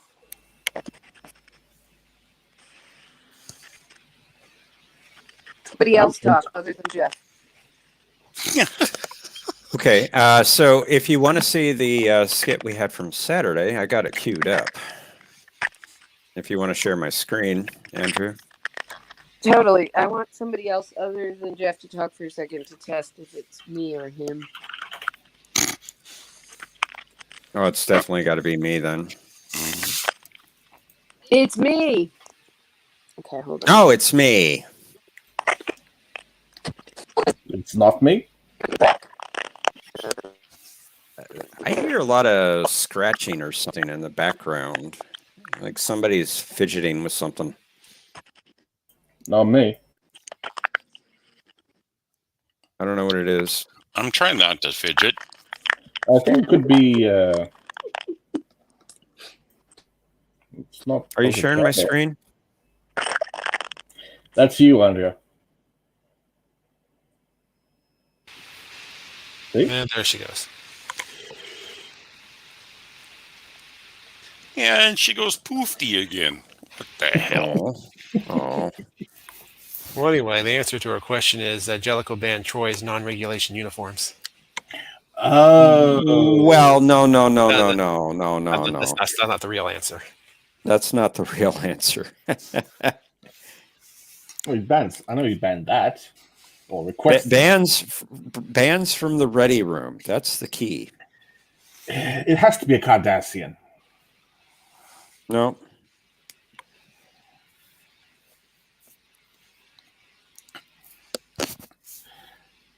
Well, take away my card. I don't know.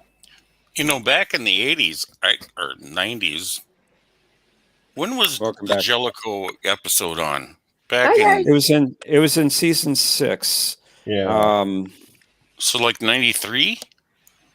That would have been 93 or 94. It was because it was mid-season. I certainly like that show. I like that episode a lot better now. No, I'm sorry. It wasn't 93, 94. It was 92, 93. Oh, okay. Are you guys still trying? Did you get my question, or are you still working on it? I know what the answer is. And so does John. So I give up. It is Jeff Livingston. Seriously? The fish? Seriously. Jellicoe says, and get that fish out of the ready room. And there's kind of a good backstory because they were trying to figure out if it was okay to show any living being in a captive situation for like as a pet. They were also sort of the producers were and the writers, and they were also trying to figure out Data's cat.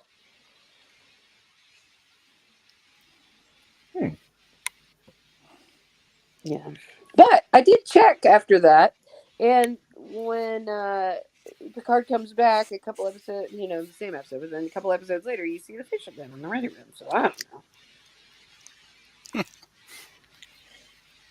Yeah. There's one thing I'll say about Jellicoe. His motivations, I can sort of respect his position, but he went about it in a very... It's just a dick. Clumsy way. Yeah.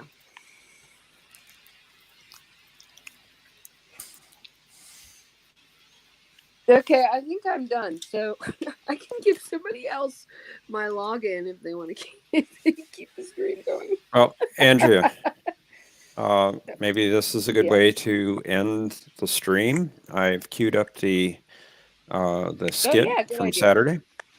Yeah, if you want to share my screen. Oh yeah. Thanks. So this kind of goes. This kind of goes into explaining why we were on a Constitution class starship initially. Okay, before we play, what is the difference between the classes of starships? That's a good question you ask. And I also have a series of videos on my channel that can help answer that question. And I've seen some of them, but Yeah. but it's funny because I can't quite tell if class refers to like what the ship is used for, like transport, battle, whatever, or if it's like more has to do with I don't know, budget line of the, I don't know, what is it? It's the line of that particular type of ship. That kind of ship, that's a class. What it looks like, basically. And Andrea, yeah, the answer to that question is yes. Okay, we're just making shit up here. We would be here all day and all night to explain that one. Just in a nutshell, the Constitution class was Captain Kirk's ship. And all the other ships you see in TOS. Yeah, the class of ship that the Enterprise in the original series was. And by class of ship, the Starship class. You mean ships that look like that? Yeah. Okay. So when you say wrong class of ship mixed with uniforms, you're saying, yeah. Well, the Constitution class was on this. All right. The Constitution class was mainly in the 23rd century. Mm-hmm. The uniforms being shown were 24th century uniforms. Pretty much. Imagine a World War II ship with people with modern day military personnel aboard wearing modern day uniforms. Yeah. Okay. All right. That makes much more sense. One more thing, Andrea. I suggest next time you see Darren Wagner, get him on the stream and ask him that same question when it's a class. You'll have quite a bit of fun. Yeah. Actually, Darren and I are planning a really cool show about ships. Cool. Yeah, it's This should be good. It's going to be really fun. Yeah. And also, I just random thought. People should notice Darren has impeccable grammar. He does. He uses like the subjunctive tense. He's like hardcore good grammar. He never fucks up. Just I admire that. And he gets on Anti-Trekker when Anti-Trekker uses poor grammar. That's half the fun. Yeah, which is all the time. Yes. Yeah. Well, that's good. Yeah. Okay, so I have nothing to say to end this. Don't bother subscribing. Well, do we want to show the video? Yeah. I want to see the video. Show us the video, Jeff. Well, nothing Are else you on sharing? Are you sharing? Oh, no, I'm totally not sharing it. I forgot. Well, you have to share. Sharing's a good thing. Learn how to use the system. Don't be Matthew. No, it's just the lack of sleep. It's in. Okay. If nothing else, you're making time in lockdown very entertaining. I can't just. It doesn't work the same way on the phone, everybody. Just so you know. There you go. Wait, hold on. Here it goes. I think it's going. Are you seeing a star field? No. That's your avatar. Which is a good avatar, but no Starfield. Did I do something wrong? No, it was. I'm sharing my screen. You need to share my screen, not my avatar. Okay, hold on. More. This is clearly Matthew's fault. Oh, Clearly. Absolutely. Texan technology at its finest. I don't understand how I thought making you the biggest thing on the screen would make anything you were sharing the biggest thing on the screen. I believe the professor has to share himself. I am sharing. I'm sharing my my tab. It even says that at the top of the screen. Sharing this tab to StreamYard.com, and then it has a stop button. I am seeing nothing. Well, Yeah, that's okay, because hold on. Andrea has to share my screen on her side. You guys, unless you can tell me how it works on the They don't phone. make this very intuitive, do they? Oh. Okay, we do that, and then we do. There it is. That it Hey! creates, yeah, okay. It creates a separate whole identity for your shared screen. It does. It does. Are we still seeing it? Did I fuck it up? No, we are seeing it. Okay, let me play it.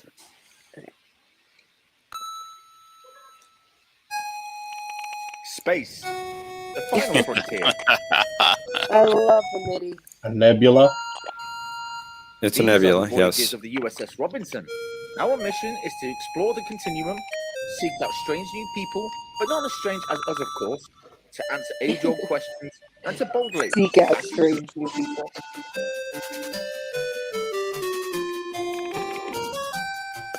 I'm suddenly reminded of the 25th anniversary game. Yeah. You have to tell me what happened then when we're done.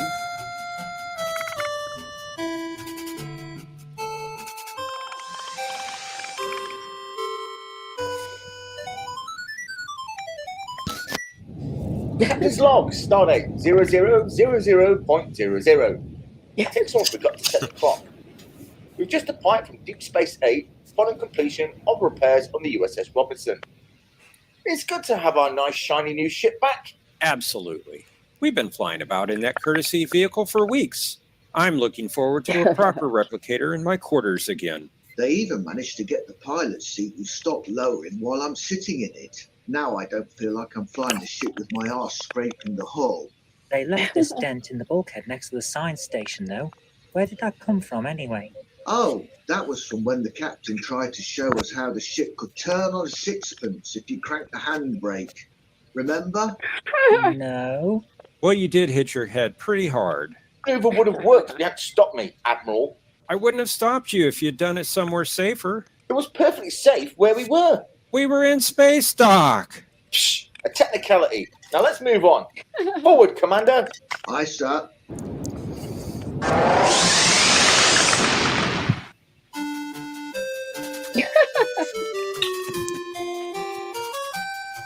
Well.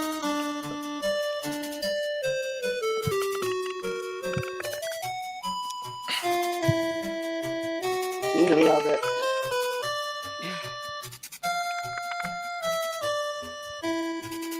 It amuses me that Jeff is the only American on that particular ship. Yeah, and it looks like he's dead on the end. Who's dead? The professor. The Dead? professor went at the end of the. Oh, I was in a coma. Okay. That was another skit. What was the 25th anniversary thing? That was a computer game. Oh. Based on the original series, the 25th anniversary video game or computer game. Oh, how do star dates work? That's a video in itself. A long one. Yeah, that would be a long one. On the next generation, at least, you can tell what season it is by the second digit of the star date. The idea behind the star date is since they're no longer on Earth, they don't use Earth time, ergo they have to find some system that accounts for everything. Right. I understand that. But is it true to itself? Does it have, I think they tried, but failed miserably. Oh. You mean nobody sat down and made up a protocol? Oh, they did. They did. Just didn't go well. I think within TNG through Voyager, it's relatively consistent with itself. But in the original series, it was kind of all over the place. Oh. Yeah, they were, doing things by the seat of their pants in the original series. They didn't expect it to be a 60-year phenomenon. Yeah, watch Star Trek, the second era. The longer it goes, the less they sort of adhere to the rules. By Voyager, it's all just a dog's breakfast. Dog breakfast, yes. I had this idea that we could create among us all a email address, like, I don't know, we're the coolest ever at gmail.com. And then we could have streams on that StreamYard account and then hand it over to anybody at any time. That's a good idea. Very good idea. I wouldn't use Gmail, just saying. Why? Hmm? Why not? I just have an issue against Google. Well, I'm glad that Bird went to sleep because I have a Star Trek question to throw out there at you guys. That you don't want Bird to hear? No, because he would just jump all over it, and he would know the answer in, before I even asked the question. But who actually started that the Vulcan language? Who uttered the first word? Sorry. How do you mean? I was. How do I mean? This guy, and I'm going to say guy because he's a male or was a male, and he was a male. Oh, this is well, a he's not alive anymore. This so is a trivia question. It was Nimoy, obviously. He's the first I would think it would have been Nimoy. Or was it Mark Leonard? No, the first time I ever heard Vulcan speak was... Actually, was it... My computer's doing funky things, so if I disappear... No. You guys are... I don't know if you're listening to me right. He was... He was the one that originated the Vulcan language. You're talking about James Doohan? Yes. Hey guys, I'm gonna go do some other things and just leave you on listening. I need to goodbye. Hang out all you want. Yeah, my computer's doing funky things, so it's probably gonna kick me off here pretty quick. Well, no, it's fine. We can go. No, I want to listen to you guys. I just don't want to. I just want to unpack my bag and. I'll be right back. Okay, it's all good. I love you. I'm listening. I guess we're probably gonna come. Yeah.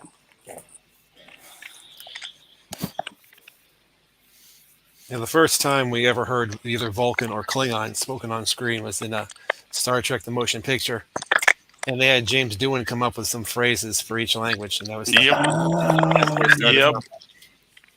Yeah, and I don't know why he was so good at that. I mean, just... The man was a man of many talents, as I remember. Well, the guy got his finger shot off, and... I was going to say something a bit callous, but yeah, you kind of said it for me. Well, you can say it. I'm not going to... Not bad for a bloke with a finger missing. Right. Yeah, I think that happened to D-Day. Yeah. Exactly, it did.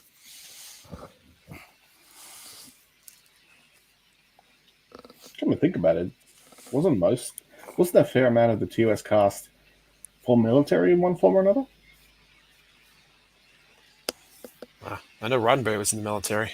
Well, yeah, we know what Roddenberry's views was. Yeah, Roddenberry was Air Force.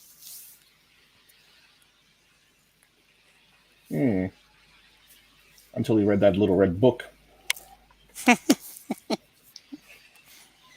Yeah. Oh, that guy, his attempts to change Trek into something non-military, change stuff into something less military. That was stupid.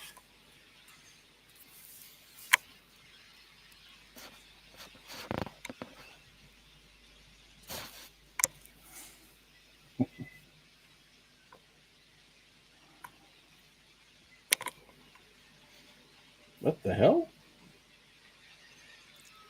What? Thomas is... I'm not sure what's going on with Thomas. And the rest of the crew are obviously French. Even aware.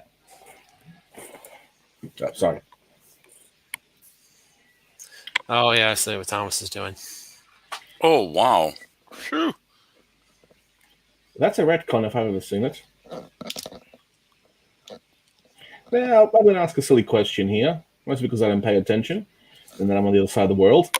What does Thomas do what he does? Well, Thomas has a problem with, what should I say, self-confidence, perhaps. Well, I could give you a shot of cement. Oh, sorry. Aussie talk. The old saying is give a shot of cement so it can harden up.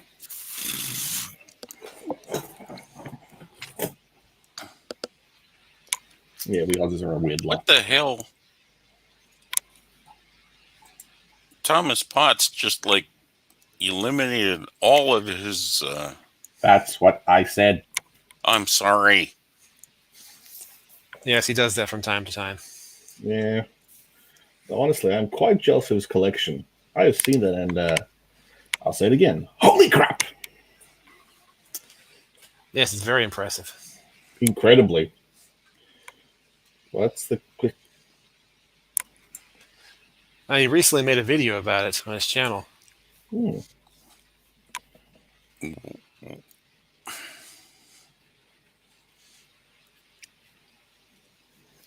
don't know if Thomas is still there, but I'd be happy to share his video with everybody if he doesn't mind. Maybe when someone should do a how to summon a Thomas video, a Thomas Potts video, or something like that. Well, I see Andrea says in the chat, "What's the question of confidence?" We were noticing that Thomas had deleted all his comments, and I was just confused as to why he lacks confidence. The guy has nothing to have a lack of confidence about, in my opinion. Grant, it's a limited opinion. Yeah, Potts couldn't, put some crazy shit out there. I'm not gonna stomp on him or, he's a great guy. Yeah. And then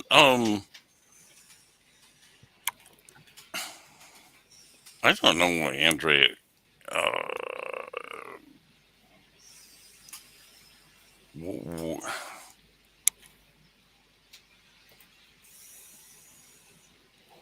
what's the question of confidence? What is the question of confidence regarding Thomas Potts? We answered that. I put in the link for his ship collection if anybody hasn't seen it yet. Yeah. Oh, I saw that. Oh my God. Yeah. I don't want to have to dust that off. Dust it off. Shit. Can you imagine transporting all that? Down here. Transporting that much? You're looking at least $3-4 grand. Well, sorry, Andre. We're not exactly the most entertaining. What are we, lads? Well, John DeMarco is. Positive Candor is. Well, thanks, but I'm not that entertaining. Need to get Jeff back up here. I do believe the professor's out for the day. We could always bring Bird back, awaken him. Well, you'd have to wake him up. I don't feel like Ozzy O'Prey.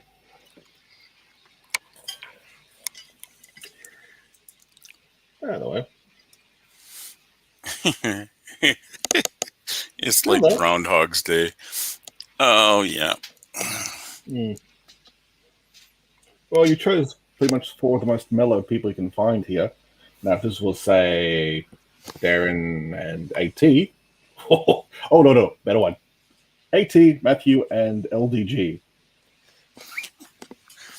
Imagine the chaos. No, I don't know if they're all that mellow. You got Positive Candor in here. He's about as mellow as you can get. I don't even think you could light a fire with him. I don't think we should even suggest trying it.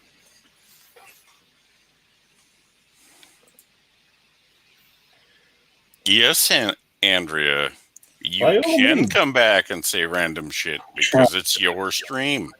I am back. We're just a hired help, lass.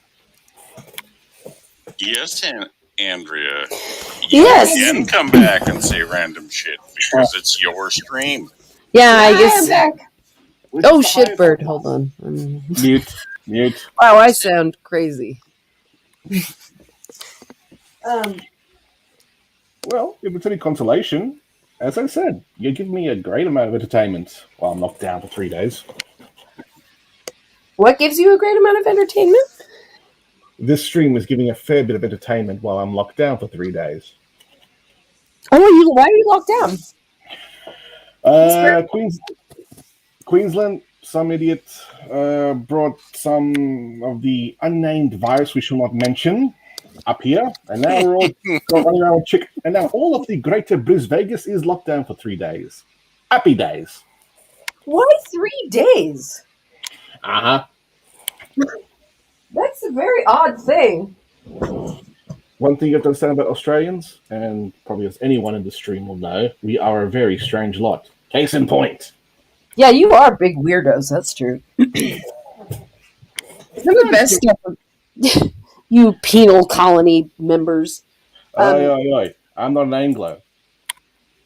What? I'm not an Anglo. I'm not a convict. Thankfully. I thought most of the original people were. I mean, aside from guards and shit. Yeah, but I'm not one of the original stock from there. Well, how do you know? I'm rubber and you're glue. This is a strange conversation we've gotten into. Okay, so you're on the mainland or the Queensland? You're in Queensland. Queensland. So Queensland, how many people live on Queensland? Oh, quite a few actually. Let me see how many. Yeah. Queensland, Australia. It depends on where in Queensland you're living.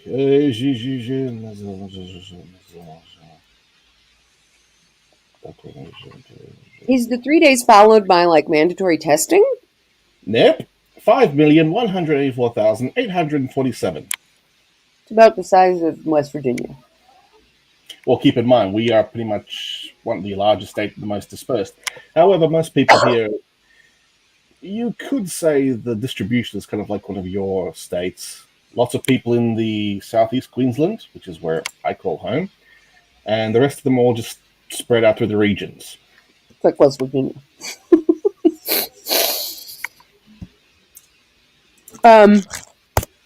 Okay, so what the fuck? What's their rationale for the 3 day? Some POMs brought some virus around. A few people got sick. Everything gets locked down for 3 days. Oh. It doesn't sound like science. It sounds like punishment. Andrea, do you have somebody in the back room? That's probably the professor. I have a couple of people who live in my house and have a baby. I think the professor might be back. Back? In the StreamYard back room. The back room, you keep the people you don't want to hear. Oh!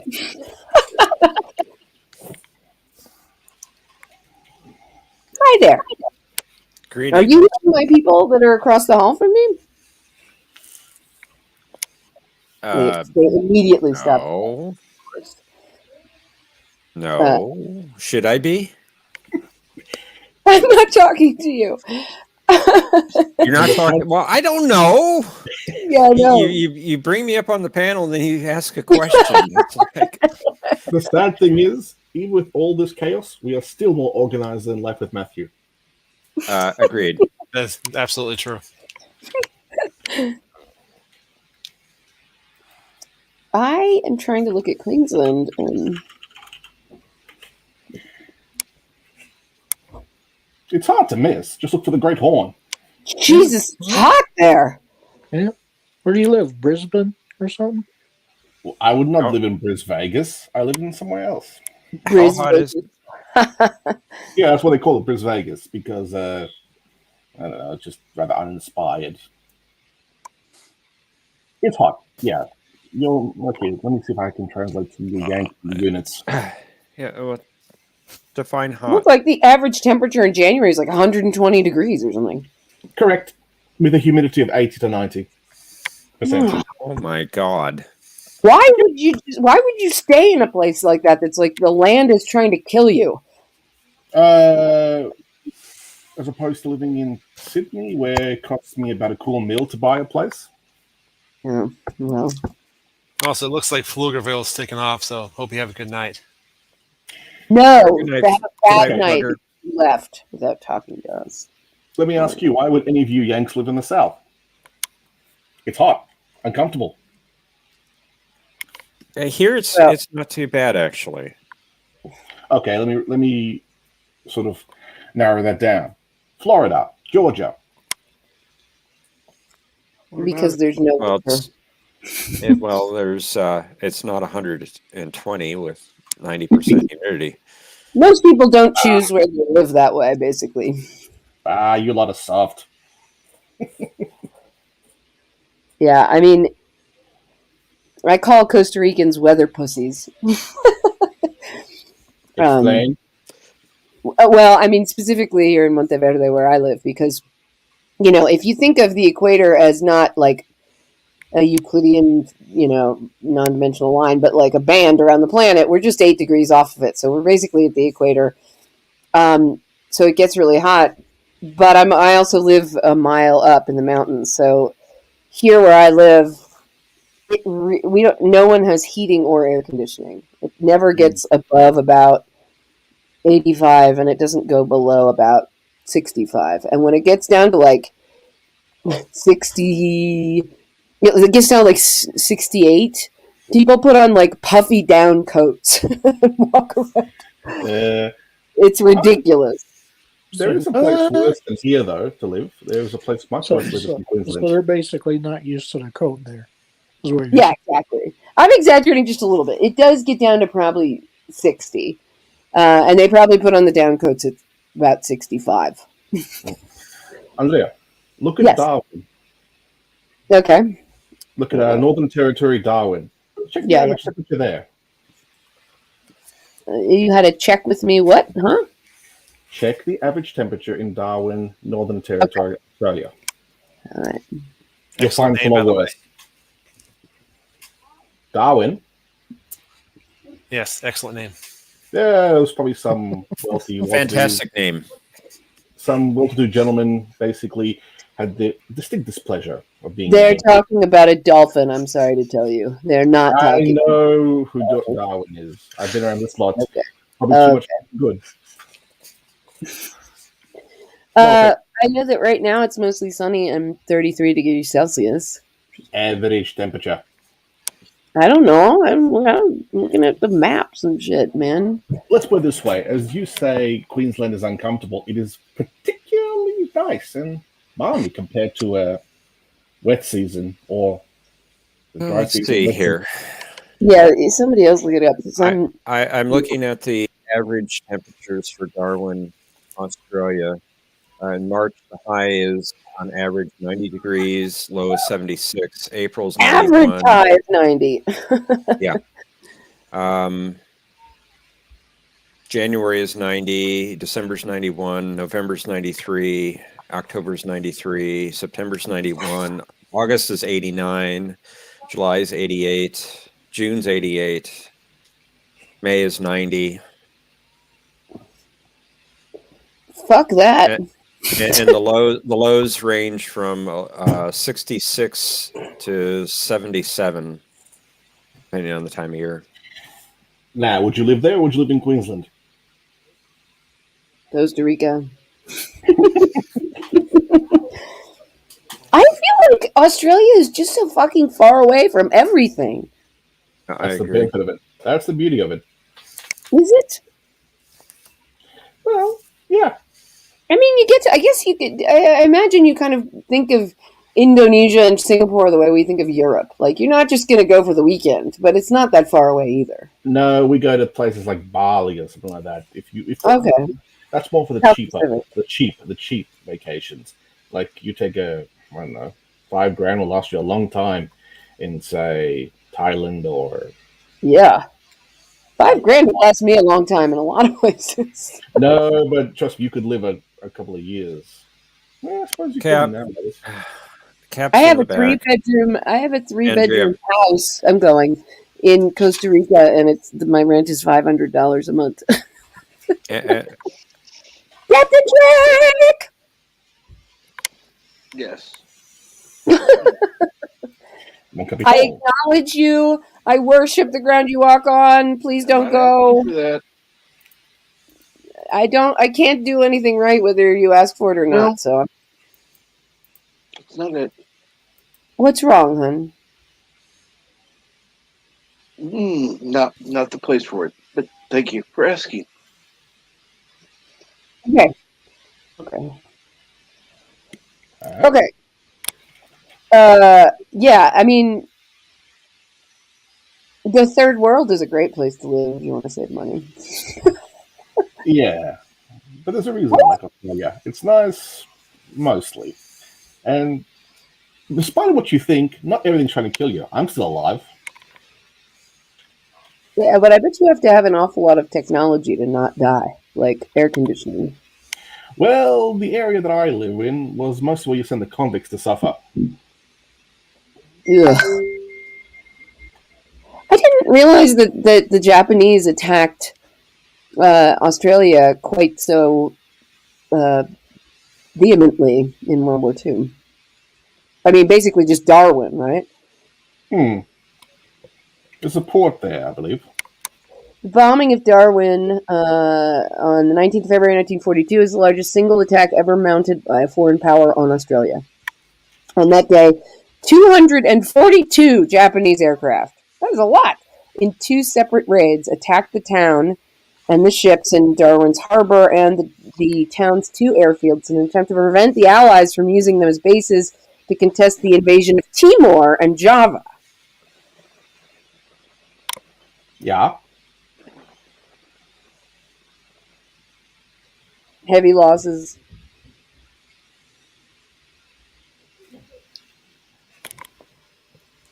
More than half of Darwin's civilian population left the area permanently.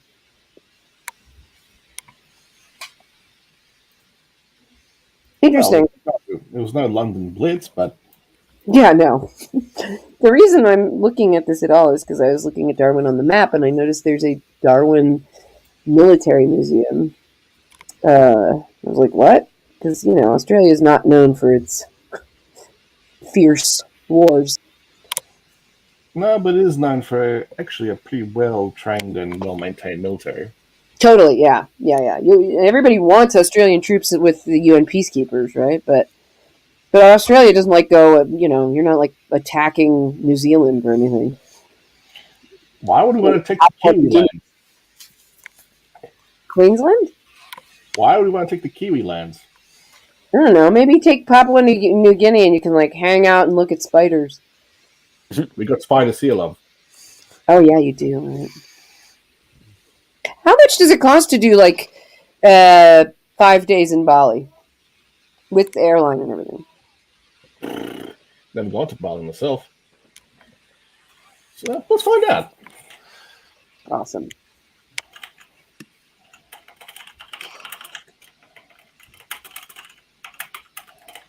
Carry on while I'm doing this. We have 6 people here, including myself. Are we still using it anyway? We have 8 watching. I don't know how many of us are in the chat. Hey, Positive Candor. Yes. What are you doing?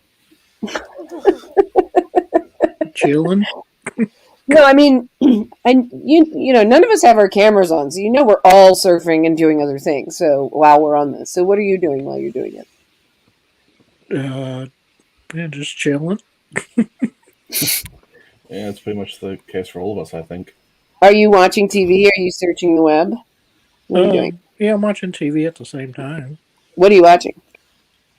Well, the basketball tournament right now. Aha. College basketball. Yeah, college basketball. The March Madness, as they say. Yeah, you Yanks love your college sport. It's surprising. What? You Yanks love your college. You Yanks love your college sports. It's strange. You're getting sloppy with colored sports? How did you get that? Wow. That's why I was like, what? You Yanks are very adoring of your college sports. It is strange. Oh, only some people.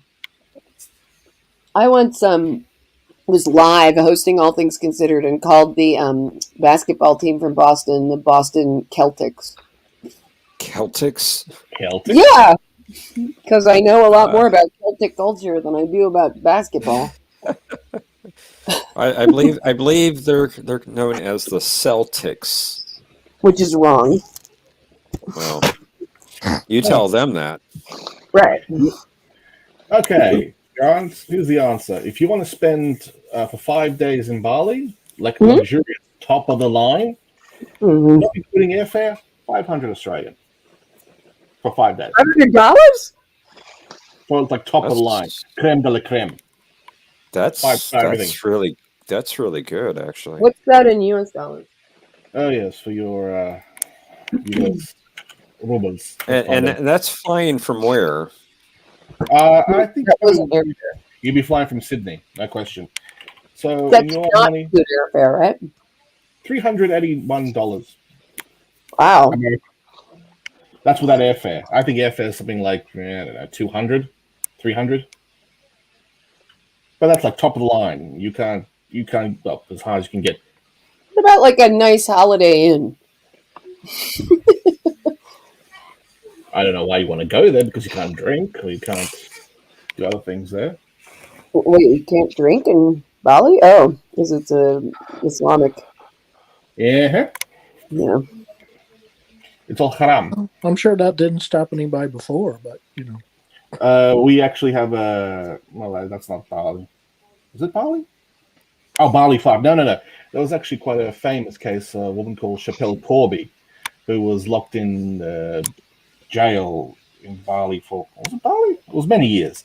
Anyway, the idiot basically tried to smuggle drugs. Oh yeah.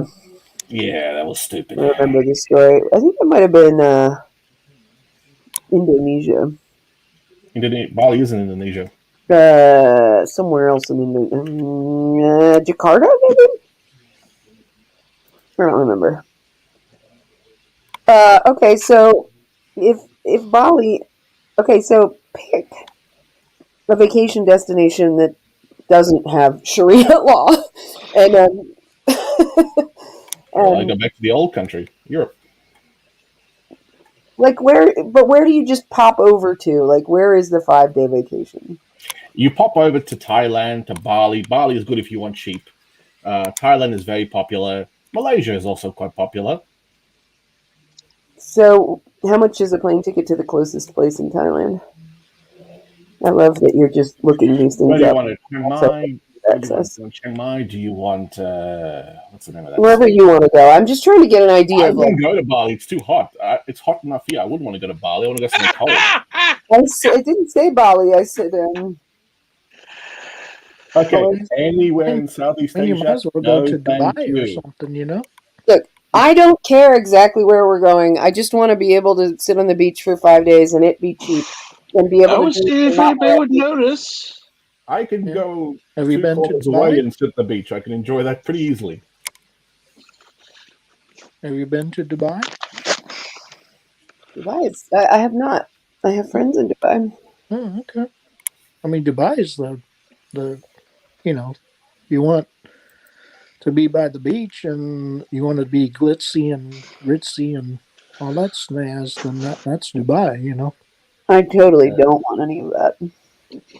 As I remember, their police drive Ferraris? Yeah, they're just sitting on a lot of the world's oil. Pump money up from the ground. I know a couple of married gay men who met there, an American guy who was doing some work there, and it was a very difficult relationship, and they've now been married for like 10 years, and he still can't go on social media because it would put his family back in the Emirates at risk. Huh. Like, he can't let on he's gay on social media because his family would be persecuted back in Dubai. Yeah. Imagine so. What else? No, never mind. That's boring.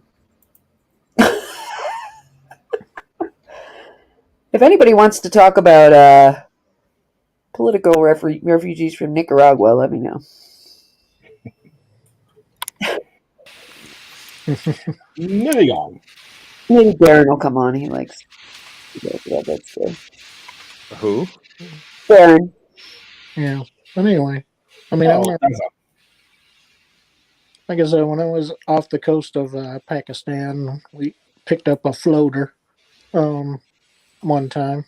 What does that mean? Dead guy floating in the water. Oh my god. And we took him to Bahrain, because there's a Navy base in Bahrain, and dropped him off there.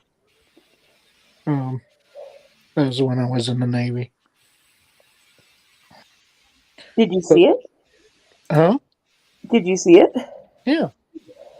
Was it like bloated and gross? Yeah, he was pretty puffy looking. I imagine with all the salt water. Yeah. Yeah, he was kind of, I mean, don't know how long he'd been out there, but, we had to empty out one of the freezers on the ship. Put him in a... Don't tell the next crew when they're putting their popsicles away. Yeah. Well, I mean, you clean it out after we took them off, but yeah, you put them in a, body bag, basically. Yeah. And, fill it up with some ice, freeze them.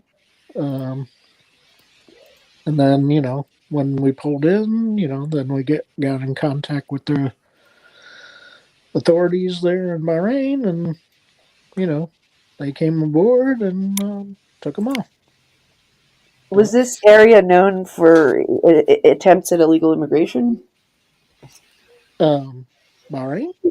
Did you suspect that this person was trying to migrate, or? Well, we found this guy off the coast of Pakistan, so I don't know. Gosh, could be. By the way, I think the professor's in the back again. Oh, do I have to do something? Yeah. Except. So yeah, don't know what the deal is there, but I mean, you always had little boats coming at Navy ships all the time to see how close they could get before you start firing upon them to make them kind of turn around, basically. God, that time it was my fault. I apologize. Positive candor. That must just be horribly harrowing. Yeah, I mean, I'm sure it's still. I wouldn't be surprised if it's still going on to this day. Because I mean, because after the coal, and you've heard of the coal incident. Of course, that's what happened to them. Yeah, in Yemen, and it was Al Qaeda. It was the first real Al Qaeda attack. Yeah. So ever since that, you don't let them get close. You start. You got people manning the 50 cals all the time, and you start firing at them if they could get too close. You make them turn around. Yeah, I think the coal was like two, basically like Boston whalers, right? It was like two little particular rowboats with like 5 or 20 horsepower engines on the back. It was. But if you're on a big ship, how do you even see something that's about the size of a kayak? Well, they're easy to spot, because you got lookouts, number one, always stationed on the outside of the ship. Mm-hmm. And there's areas that you stick your lookouts at. And then, they were, but it's pretty easy to spot a small little ship because they're all around you, basically. Yeah. Yes. And we were patrolling the freaking flaming oil fields at the time, which is as bad of a smell as I've ever smelled. Besides burnt flesh on a person, burnt oil is pretty bad smelling too. Momento. How long can you reasonably be a lookout? How long can you be a lookout? They would have people out. The lookout, the watch, it lasts basically 4 hours at a time. You rotate it every 4 hours, so you're out there 4 hours at a time. Can you reasonably pay attention for 4 straight hours? Well, I mean, I don't know, but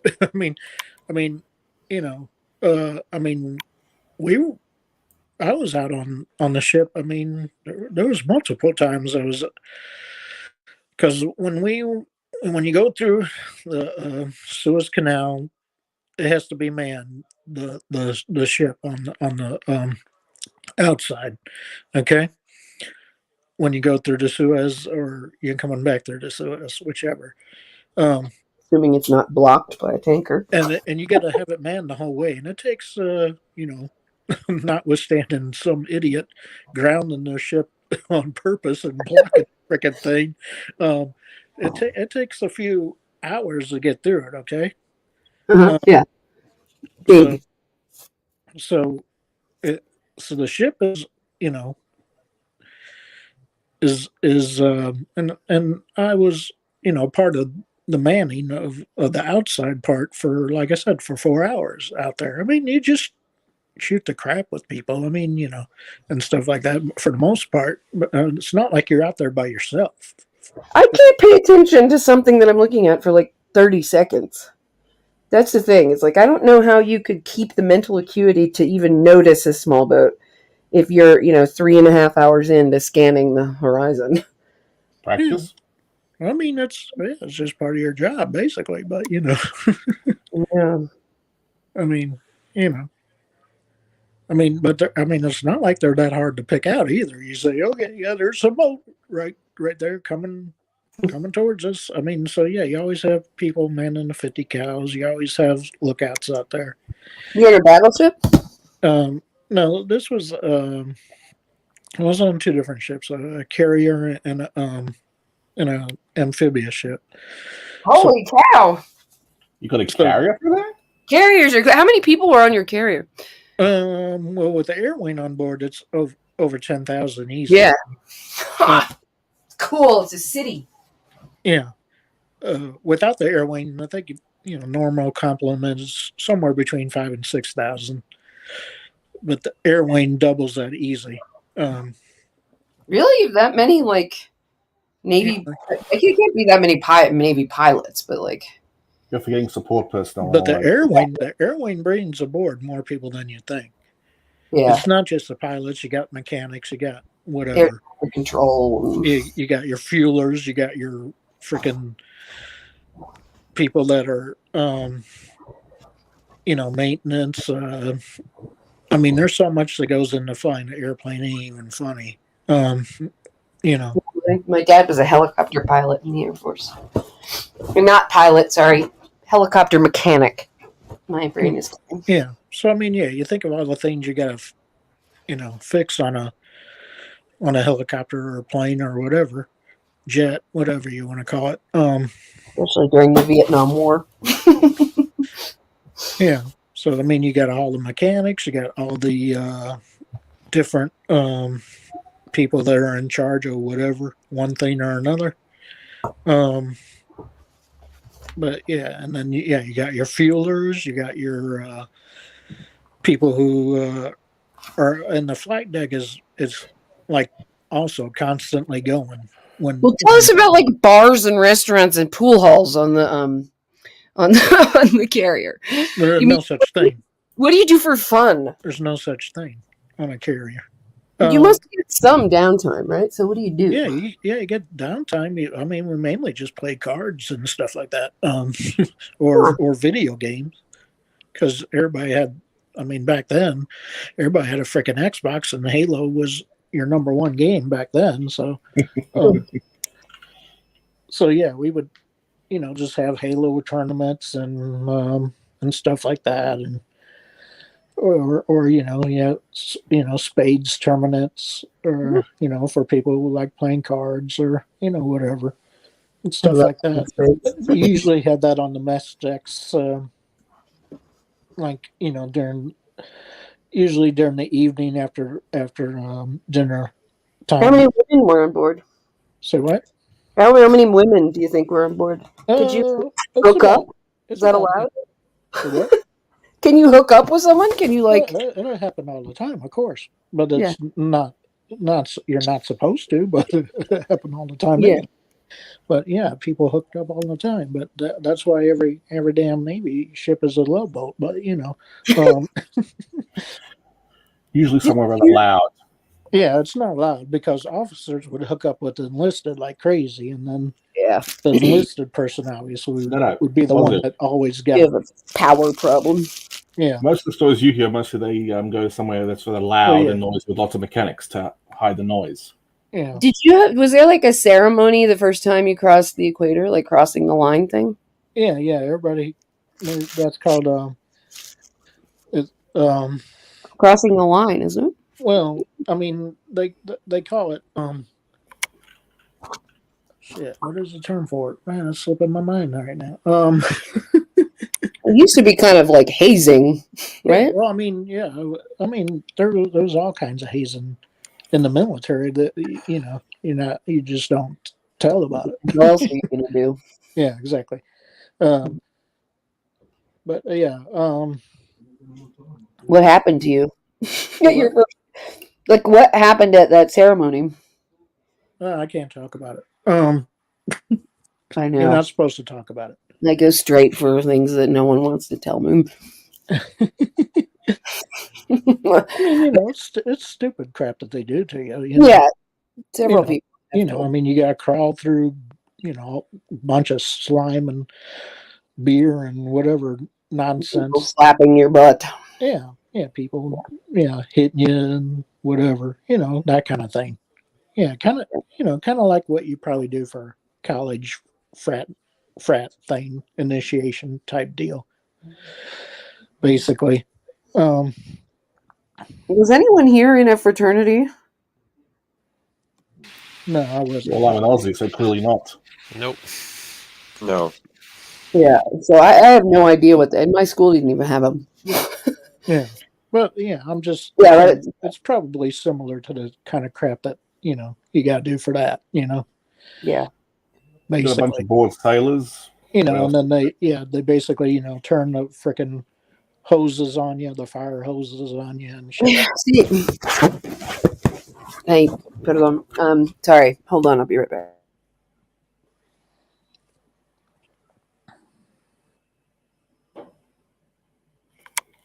You guys can keep going. I just don't want to yell Spanish in your ear while you're talking. My housemates are talking to me.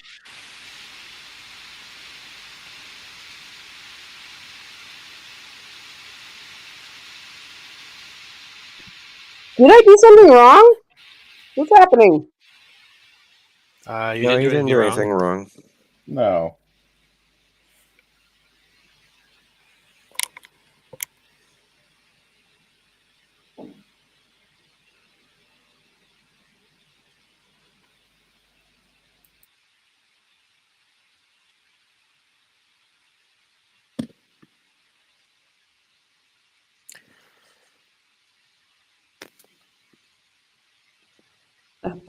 But yeah, when you cross the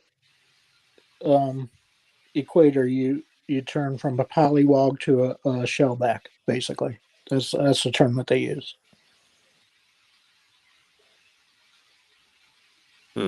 And we did that when we went down to the Seychelles. because that's barely below the equator in the Indian Ocean, the Seychelles Islands.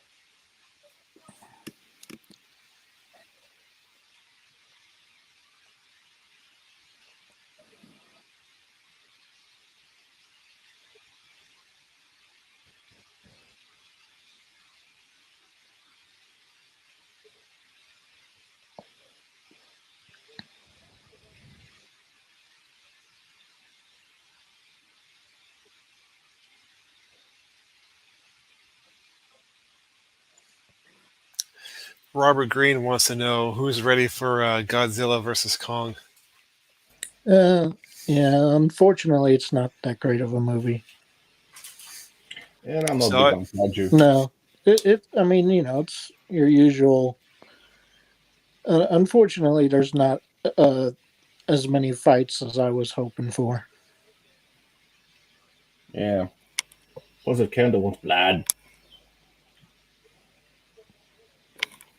So yeah, it's kind of a letdown, unfortunately, but whatever.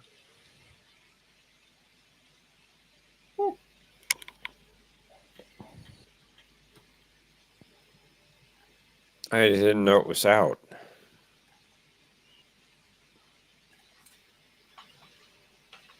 Well, if you get Excelente. there was Maravilloso, lo voy a enseñar a la... advanced screening that I was able to go to for it. Hi, guys. Welcome back, Andrea. Hello. Why the chicken?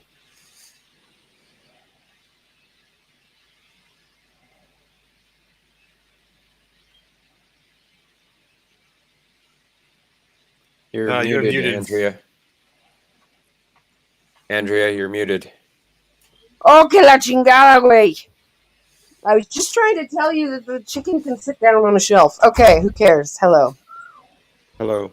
Hello. Yeah, okay, hi. Continue. Something about Godzilla versus Kong. Yeah, I'm not a big Godzilla fan. I know it's probably blasphemy around here, but I'm just not. I can kind of take it or leave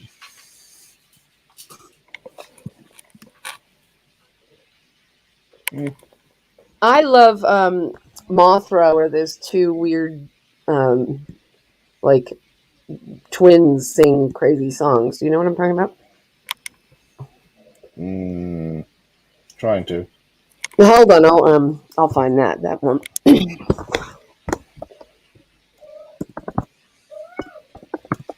Resolute German was asking, how did you see it already? You said there was some kind of early screening? Who? Positive Candor said he saw Godzilla versus Kong. Yeah, it's called advanced screening. I know somebody who was able to sneak me in. Let's put it that way. Oh. Oh.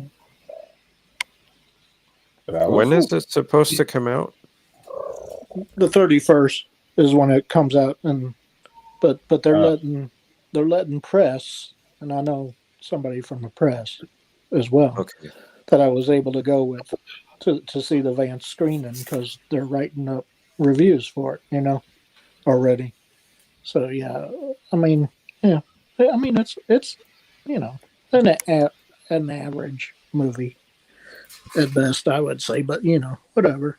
Are you a writer or reviewer? Do it? No, but I know somebody, like I said, who had a like I said, was able to sneak, get me in. So yeah, I watched it.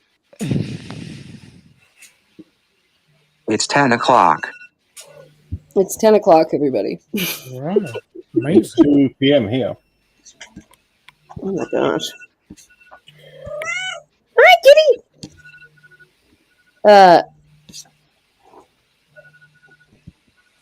I'm trying to find this crazy shit. If something is a trailer, does that mean you can use it?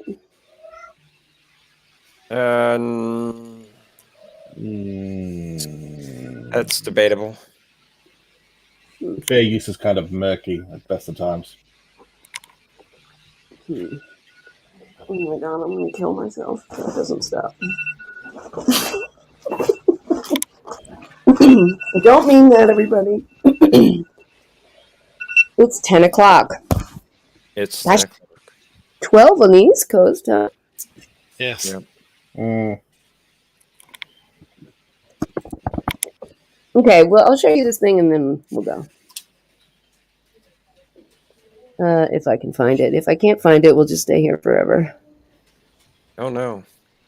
Dear Lord. We're trapped. Is it this?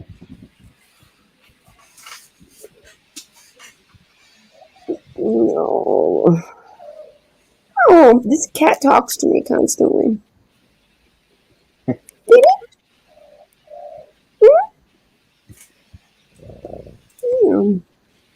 Come to think about it, isn't today the day that Matthew is supposed to be doing the pub? Yeah. Yeah. He was unable to do it today.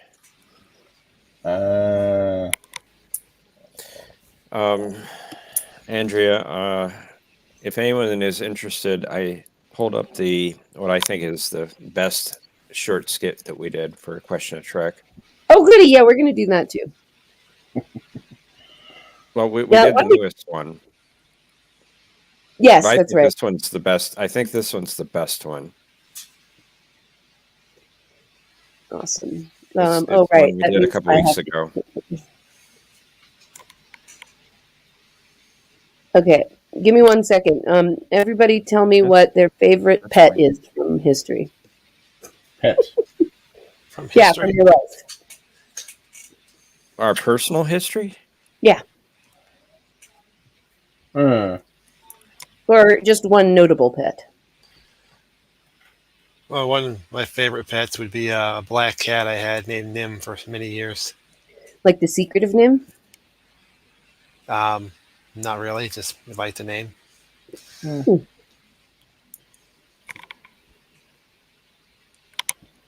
What about you, Great Candor? Fabulous Talking?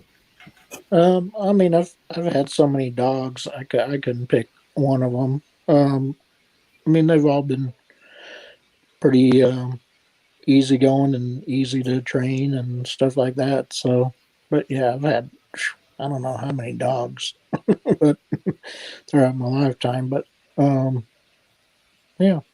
Do you have a dog now? Yeah, I got 2 right now. Who are they? Well, they're 2 Shih Tzus.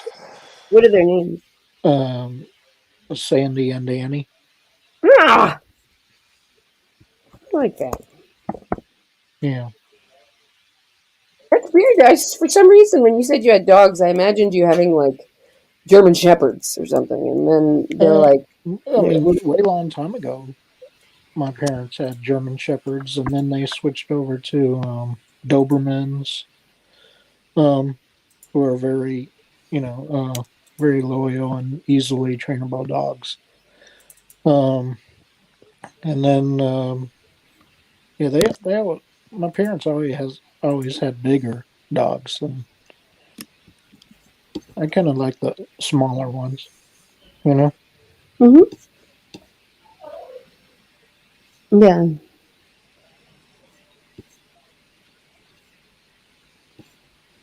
I am having a lot of trouble finding what I'm looking for, but it's some wacky shit from, I think it's Mothra versus Godzilla or Rodan or something. It's just like totally surreal Japanese. Yeah, that's from way long time ago when the Godzilla movies used to be awesome. Yeah. It's sort of like no, this is somebody else who's doing it. it's these twin fairies who like hatch out of a flower and then sing to wake up the moth. That's how like surreal and strange the whole thing is. Yeah, I know what you're talking about.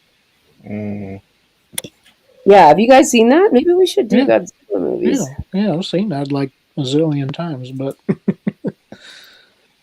have other people seen it? Well, I don't know if everybody's a Godzilla movie fan, but if you've seen Godzilla movies, yeah, you know that scene with the two, twin looking chicks, basically, singing to Mothra to get it to whatever do whatever the heck it does. But you have. I mean, I like that Aaron Burr, right? Aaron Burr was it? No. Was it? I don't know what that is. Or Raymond Burr, one of them. Raymond Burr. That's who I'm thinking of. Was in Burl Ives. was in Godzilla. You know. No, I don't know. I don't really know anything about it. I've just seen them because I have friends who, watch weird shit. I don't know the names of any of the actors or like. Well, Raymond Burr was one of the more famous actors in the Godzilla movie. I mean, the Japanese ones, I couldn't tell you their names, but they all look alike. That's the second time I've made that racist joke about Asians today. But I mean, I remember watching old Japanese cartoons back in the day. Oh yeah, Raymond Burr played Harry Mason. Oh, the old Harry Mason. Yeah, well, that's what he's He's most also known for. He's also an Ironside. Yeah, it's an old classic series. But I think he was in one of the Godzilla movies. I can't remember which one, but anyway. Was Speed Racer Japanese? Yeah, Speed Racer was Japanese. I used to watch that when I was a kid. I watched. My brother watched it, so I had no choice. I watched Ultraman when I was a kid. That was a Japanese TV show, big time. When I was a little bit older, we watched Robotech. Yeah. Yeah. I was big into Voltron. Uh-huh. Yeah, Voltron was probably an early. What was that particular show? Technoman. Technoman? Technoman Blaine. And then Johnny Sacco and his Flying Robot was a classic Japanese show from the 60s. Yeah. That's called mecha, I believe, as a genre in Japan. Yeah. Tim Christ knows everything that ever happened with Robotech. And apparently it was a different series in Japan. It was two different series in Japan, and they rewrote it and recut the animation. It was a mashup by they used, what were they called? Sunset Gold or something? Gold. Yeah, they used pieces of Macross, which is a strange show. Yeah. Tim knows everything about Macross and prefers that, and he's got Japanese issue, this and that, and well, any translation is just terrible. Most times when they were, a lot of the times in those days when they were dubbing something over to English and such, they completely changed a lot of things. It's like a laundry list. Yeah. Changed. What got me into the genre was Battle of the Planets, or G-Force, as it was also called. And then I fell in love with Star Blazers. That was the American name for what was it? Space Battleship Yamato. Oh yeah. Or Yamato. I have never heard of anything. Great series. Oh, and they just remade it recently, and it was very tastefully remade. Tastefully remade? That's something you don't hear often. Yeah, you don't, but they did with this. I mean, they retained the look of the ship, the look of the characters. The basic storyline is still there. I mean, it's almost identical. There are some changes, but they're It doesn't more. sound like the kind of thing you remake for a broader audience. That's because the Japanese understand this. Right. Don't chase the wider audience. Oh, Chase it was big over in Japan, and when it came over to America, they ran it on, the independent stations, and it got quite a following over here too. I was just saying, it doesn't sound the like music. The music was very similar to the original and the remake. The animation, the look of the ships, the characters, it was just very tastefully remade. Yeah, Raymond Burr was in the Godzilla King of Monsters, which came out in '56, apparently. And that's something I would like to do watch parties for, is the remake of Space Battleship Yamato. Great series. I would definitely watch that. That is just a fantastic series. Is it? It's anime? Yeah, it is. Okay. It is. I didn't know if that was. It's not a real weird type of anime. It's more, hardcore sci-fi. I mean, it does have some mystical elements to it, but it's much more grounded than some of the other anime that has come over. If you want Everything weird, Japanese has some mystical elements, right? yeah, sort of. If you want weird anime, I invite you to watch Evangelion. That'll do your head in. What's it? Evangelion, Neon Genesis Evangelion. That will do your head in. I didn't even know how to write what you just said. I heard the word Genesis in there. Evangelion? They mixed me up. Neon, Genesis, Ava, Gillian. AVAGILLIAN? Yes. Okay. John, have you seen? I apologize for the trauma you're about to deal with. No, I have not. Okay, I think you would like it. I'm gonna check it out sometime. Does anyone here enjoy cyberpunk or something like that? No, not the game, the genre. Yeah, like Snow Crash, like Neil Stevens. Try something called, if you can find it, Psycho Pass. That has a sort of a Minority Report meets. Oh, cool. Minority Report meets Blade Runner. I prefer to read like that stuff as speculative fiction. I mean, the movies they just get stupid. Trust me, you will like Psycho Pass. I can assure you, it asks a lot of questions. Okay, cool. Let's see. Carl Albanese says Aeon Flux. Yeah. Vampire Hunter D. Guyver. That is bloody. That stuff will tap in your heartstring. Which guy were you talking about, Carlo? Which one?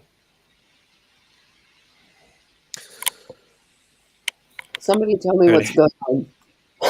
And hail Kuroga, Carlo. Hail Kuroga. Hail on Kuroga. Hail on Kuroga. Just not where Jeff lives. Yeah. Yes. We shall do as that fellow. What was that episode with the? It can hail on the presidential palace. I mean, I still don't have running water. Yeah, come and think about it. You're probably the only person who hasn't been betrayed by Bird. Old Wes has been shot in the back. Matthew's been. What happened to Matthew? Remind me. I don't know. Really? They were betrayed by Bird?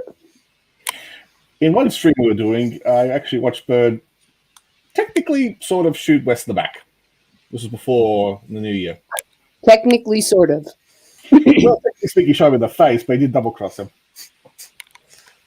Oh, wait a second. I just added someone to the... Oh! Sorry. Captain, we're picking up a distress call near the neutral zone. Helmsman, set course for the neutral zone. Yes, Captain. Setting course, maximum warp. I'll have emergency teams on standby.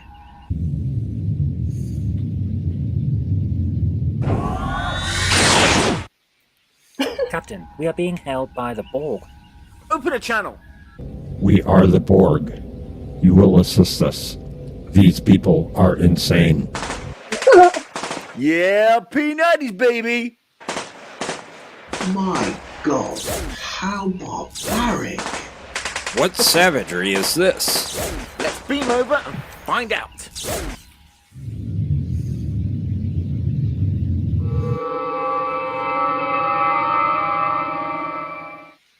Shalkek Nemron, today you die free. Please, you must stop.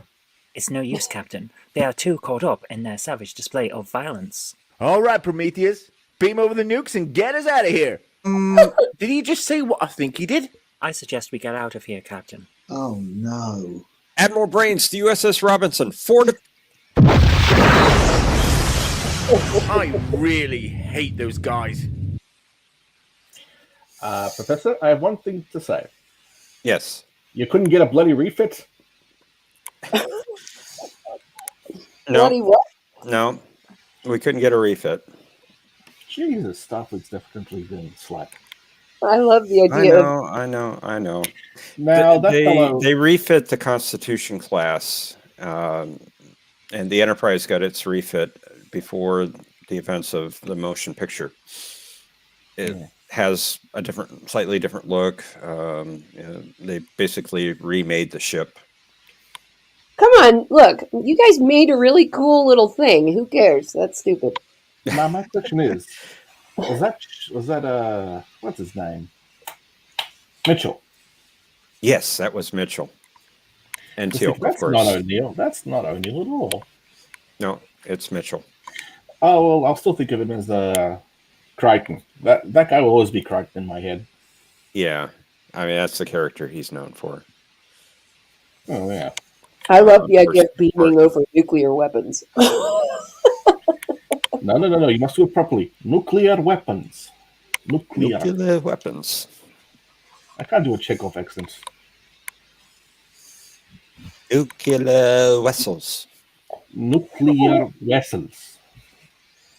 So when you share your screen, I don't know if you guys probably all know this already, but when you share your screen, it shows up as another person back here. So yeah, I hadn't looked back here in a long time, so I came back and I was like, oh my God, there's somebody in the waiting room, and I haven't.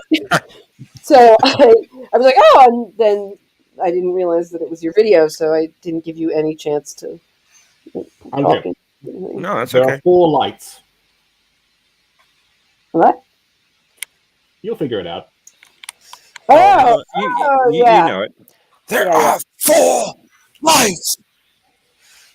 God fucking damn it. But then he sits down later and says to Troy that he thought there were 5. There we go. We're going to deal with our tribulations. You've exposed the weakness. We're going to have fun with it. What? I can't wait till you get to a Deep Space Nine's Far Beyond the Stars, Andrea. Oh, that's yeah, that'll be interesting. That fits right in with the discussion that we were having about a week and a half ago. Oh, not Data's head? No, not Data's head.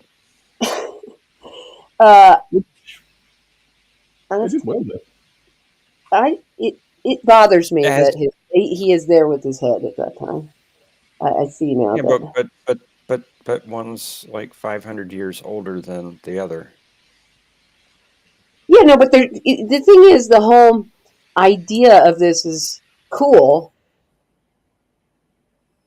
but they shouldn't both be there at the same time. It should be that he loses his head and then he gets it later. But then you have to have. But you have the. I'm talking to myself now. Okay, you see what you're doing there? That's why we're Trek fans. That's why you Trek fans? What? That's why we are Trek fans. We love to figure all this stuff out. We love the stories that make us think. Yeah. It doesn't. Yeah. I love it. Andrea? Yes, sir. Do not watch the Indigo film called Primer. Do not watch it. If you have trouble with Data's head being with Data, do not watch Primer. Well, I mean, it doesn't bother me for any reason other than it doesn't seem consistent with the plot. Well, it's completely consistent with the plot. Yeah. My problem was that I forgot that they also have a portal where they can first bring the body back and leave the head, and then have the 500-year-old head put on the body. Mm-hmm. So first, okay, so you just have to pick a place to start because there's no starting point in that time arrow. Data's on the Enterprise. Data's head is found under San Francisco. They go and find it and retrieve it, and then they find the aliens that are time traveling on that other planet, and they follow him through the portal. Data gets thrown through the portal and sent back in time. He loses his head. They take his body back to the future without his head. His head goes through, the next 500 years under San Francisco, where they again find it. It would be a cool plot to the body that they took back to the future. So his body is 500 years younger than the head at that point. Yeah, it would be a cooler plot, I think, if they didn't have to have the time portal. I don't know how they would have done it without the time portal.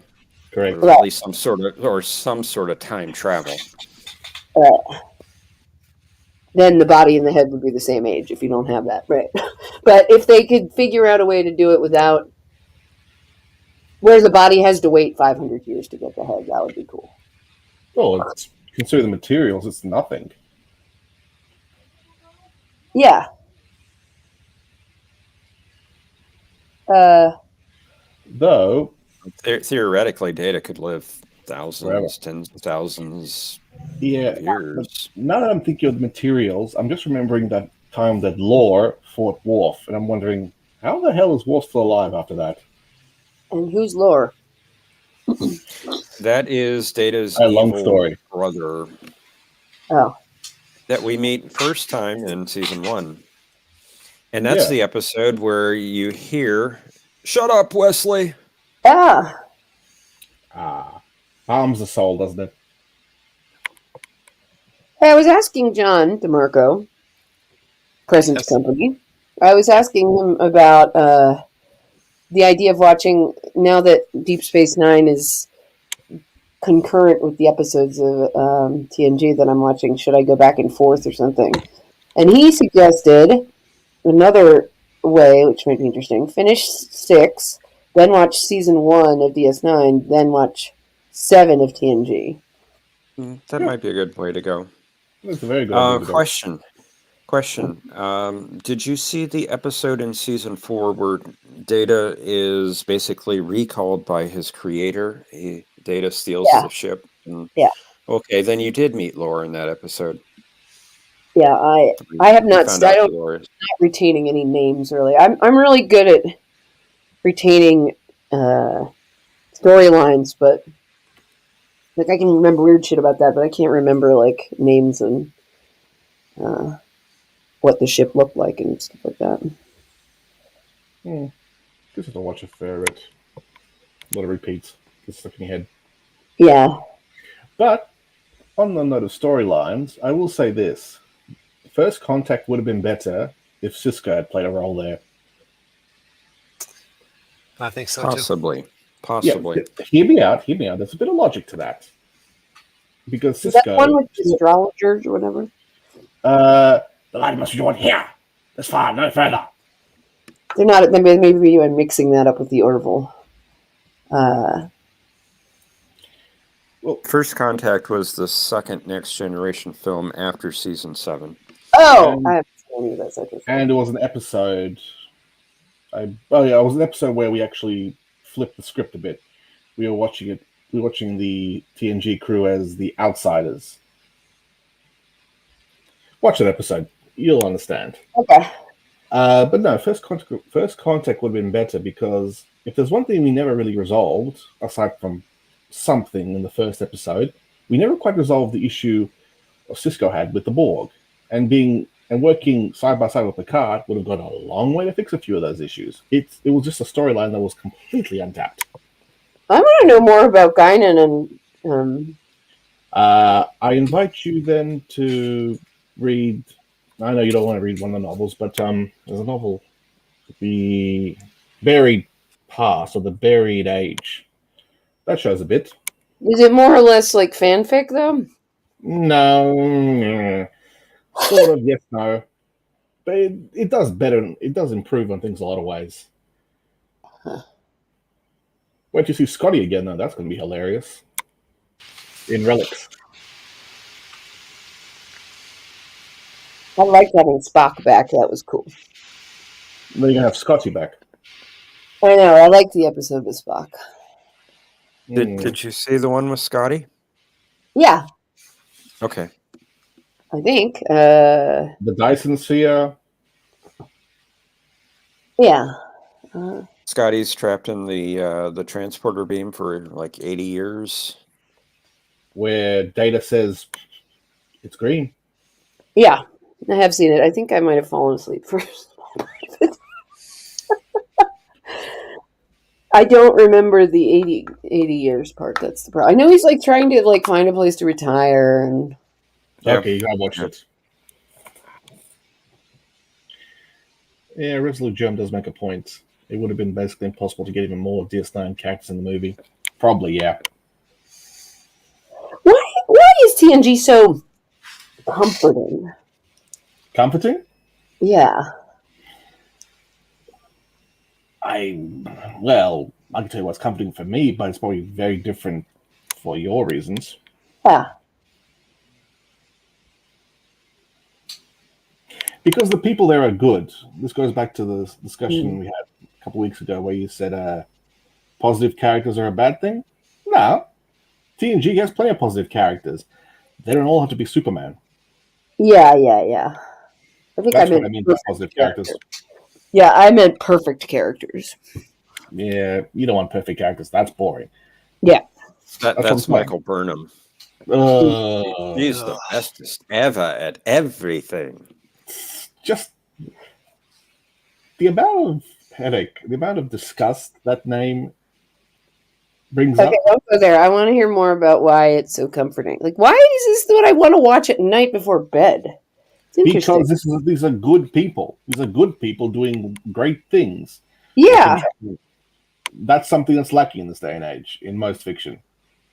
And they like act on their values, but not in a way that's like oppressive to like play and fun. In the first 2 seasons, they are irreconcilable, arrogant prats. Mm-hmm. Yeah, I agree for the most part.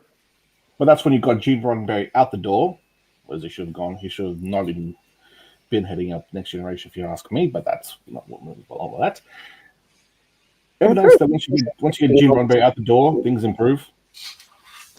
Yeah, Star Trek is probably, except present Star Trek, current Star Trek. Star Trek was at its worst when Gene Roddenberry had the most control over it. Yeah, even though he was the creator of the show. Well, yeah, he inspired it, but I'm kind of with Anti-Trekker. I know, shocking, that the main ones were Gene Kuhn, DC Fontana. Yeah. They're the ones that gave a lot of the body to it. How about Ronald Moore? They did. They really did. I agree with you. Gene Roddenberry came up with the concept. He sold it to the network and got the show going. Yeah. Ronald Moore. Gene Kuhn, DC Fontana, those people, they really fleshed it out. And to a degree, pardon? Was Ronald Moore just like a producer and not an ideas guy, or what? He was the guy that pretty much developed the Klingons, more or less. He's the guy you can thank for the Klingons. But no, I'd say with regards to Star Trek, the best example of a dark, quote unquote, show is Deep Space Nine. It's certainly grittier, but it's not depressing. People mix that up too much these days. Yeah. Yeah.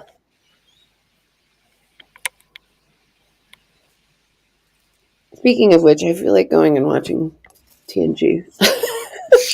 Good. I've watched TNG in a while, sadly. It's a good choice. Yeah. Excellent choice. I'll tell you where I am. I think I'm actually in the middle of an episode here. What is this? Well, just tell us what's going on. We'll tell you the episode name. Okay. I think it was Rightful Air that you were watching last night. Yeah. I found it extremely interesting. The lateral sensor arrays ran 3 separate spectral analyses on the Alwaner Nebula on 3 distinct frequencies. I'm sorry, I missed it. Data's Day. The report sent to you, sir. That's We're still on course for the Garriman sector. Do I have to stop it because the YouTube is to get me? That's got to be Data's Day, or it's got to be. No, I checked that right. I don't think it's Data's Day because I don't think you jumped back to season 4. No. It's Rightful Air. You got it right. Sorry to not let you guess. But I also have another. I'm sorry. I have another episode in a different window here. What is this? Multitasking. That was hidden. Oh, she is the expert at that. Thanks. Just makes you very bad at everything you do. Has its advantages. Yeah. Carlos says he sees an episode of TOS almost every day. Another good choice. Mm-hmm. Oh, Netflix won't let me play this one because I can't have 2 Netflix windows open at the same time. Okay. Yeah, I'll admit I've forgotten a lot of Next Gen after season 5. I mean, I know the memorable ones, but I've forgotten them. If I watch like an episode of in the 6th season, I'll be something like, all right, I remember that. I don't forget that. Well, why don't we all head over to Discord, or anyone who wants to, and I'll put it on in the voice chat. I mean, you can see it there too. I can stream it to you, or you could go watch it not like that. Tell you what I'm going to do. I'm going to go over to Discord and hang around for a few minutes, and anybody wants to come over, I'll stream it to us, and anybody who doesn't, I'll say, fuck you, bye. I love you. Good night. This has been a great show, everybody. What? Post Discord? Why do you have to be so rational? Stop it.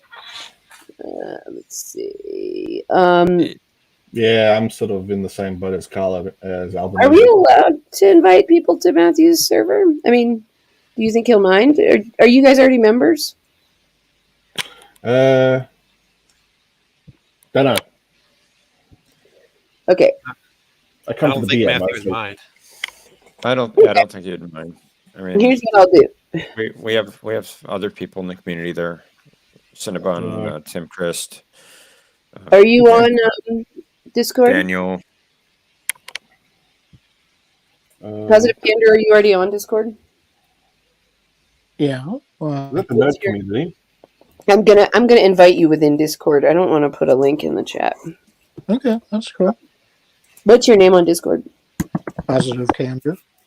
All one word? Huh? All one. It might be a space between positive and candor, if I'm right. Do you know what the number is afterwards? We're not already friends here, so. Hold on, let me look. And Osseo Prey. I can't remember what your actual name is because I erased it. Me? Do you know your Discord name? I will send it in the private chat. Okay, perfect. Anybody else here? I can't. I haven't looked at the. By the way, Andrea, just yes, so you know, it's the FedOc. Oh yeah, that's right. What is that for? Long story, but federal document. No, trust me. If anyone wanted me as a doctor, I'd question their sanity. Oh.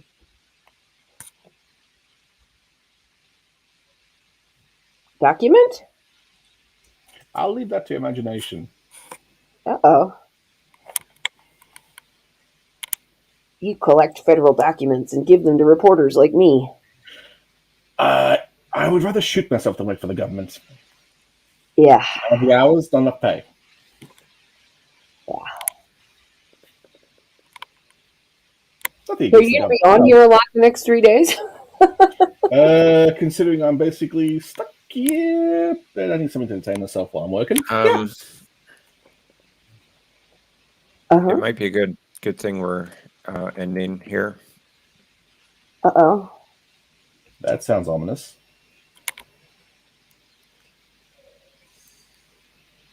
Yes, I think the professor's right. Okay. What do we have? Like trolls?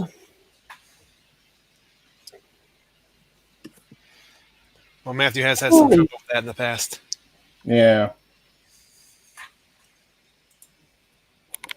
He loves my voice. He's not a troll. He loves me. No. Trust me on this one. You don't want that. That's okay. Yeah, it looks like we have one in the back too. I'll let him in. Don't worry. No, don't.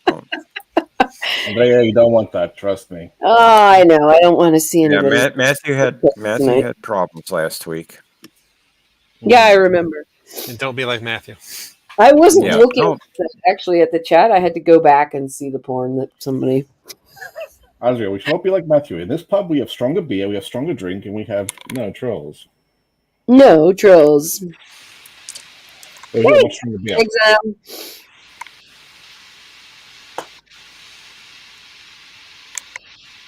You missed everything. Yep. Goodbye. Carlo, how are you? I love Carlo so much. He's like the nicest, most supportive guy.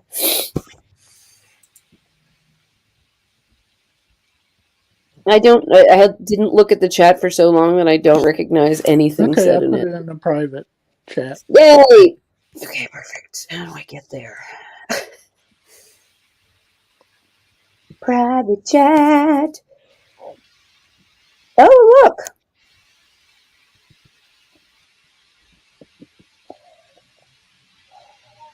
Ooh, great. Look at those people. All right.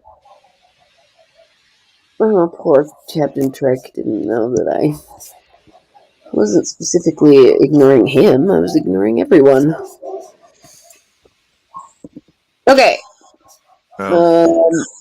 We can talk about that later.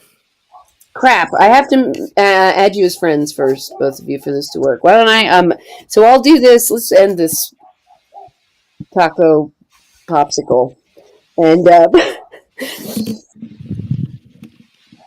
and it was great having you all on. Does anyone want to say anything?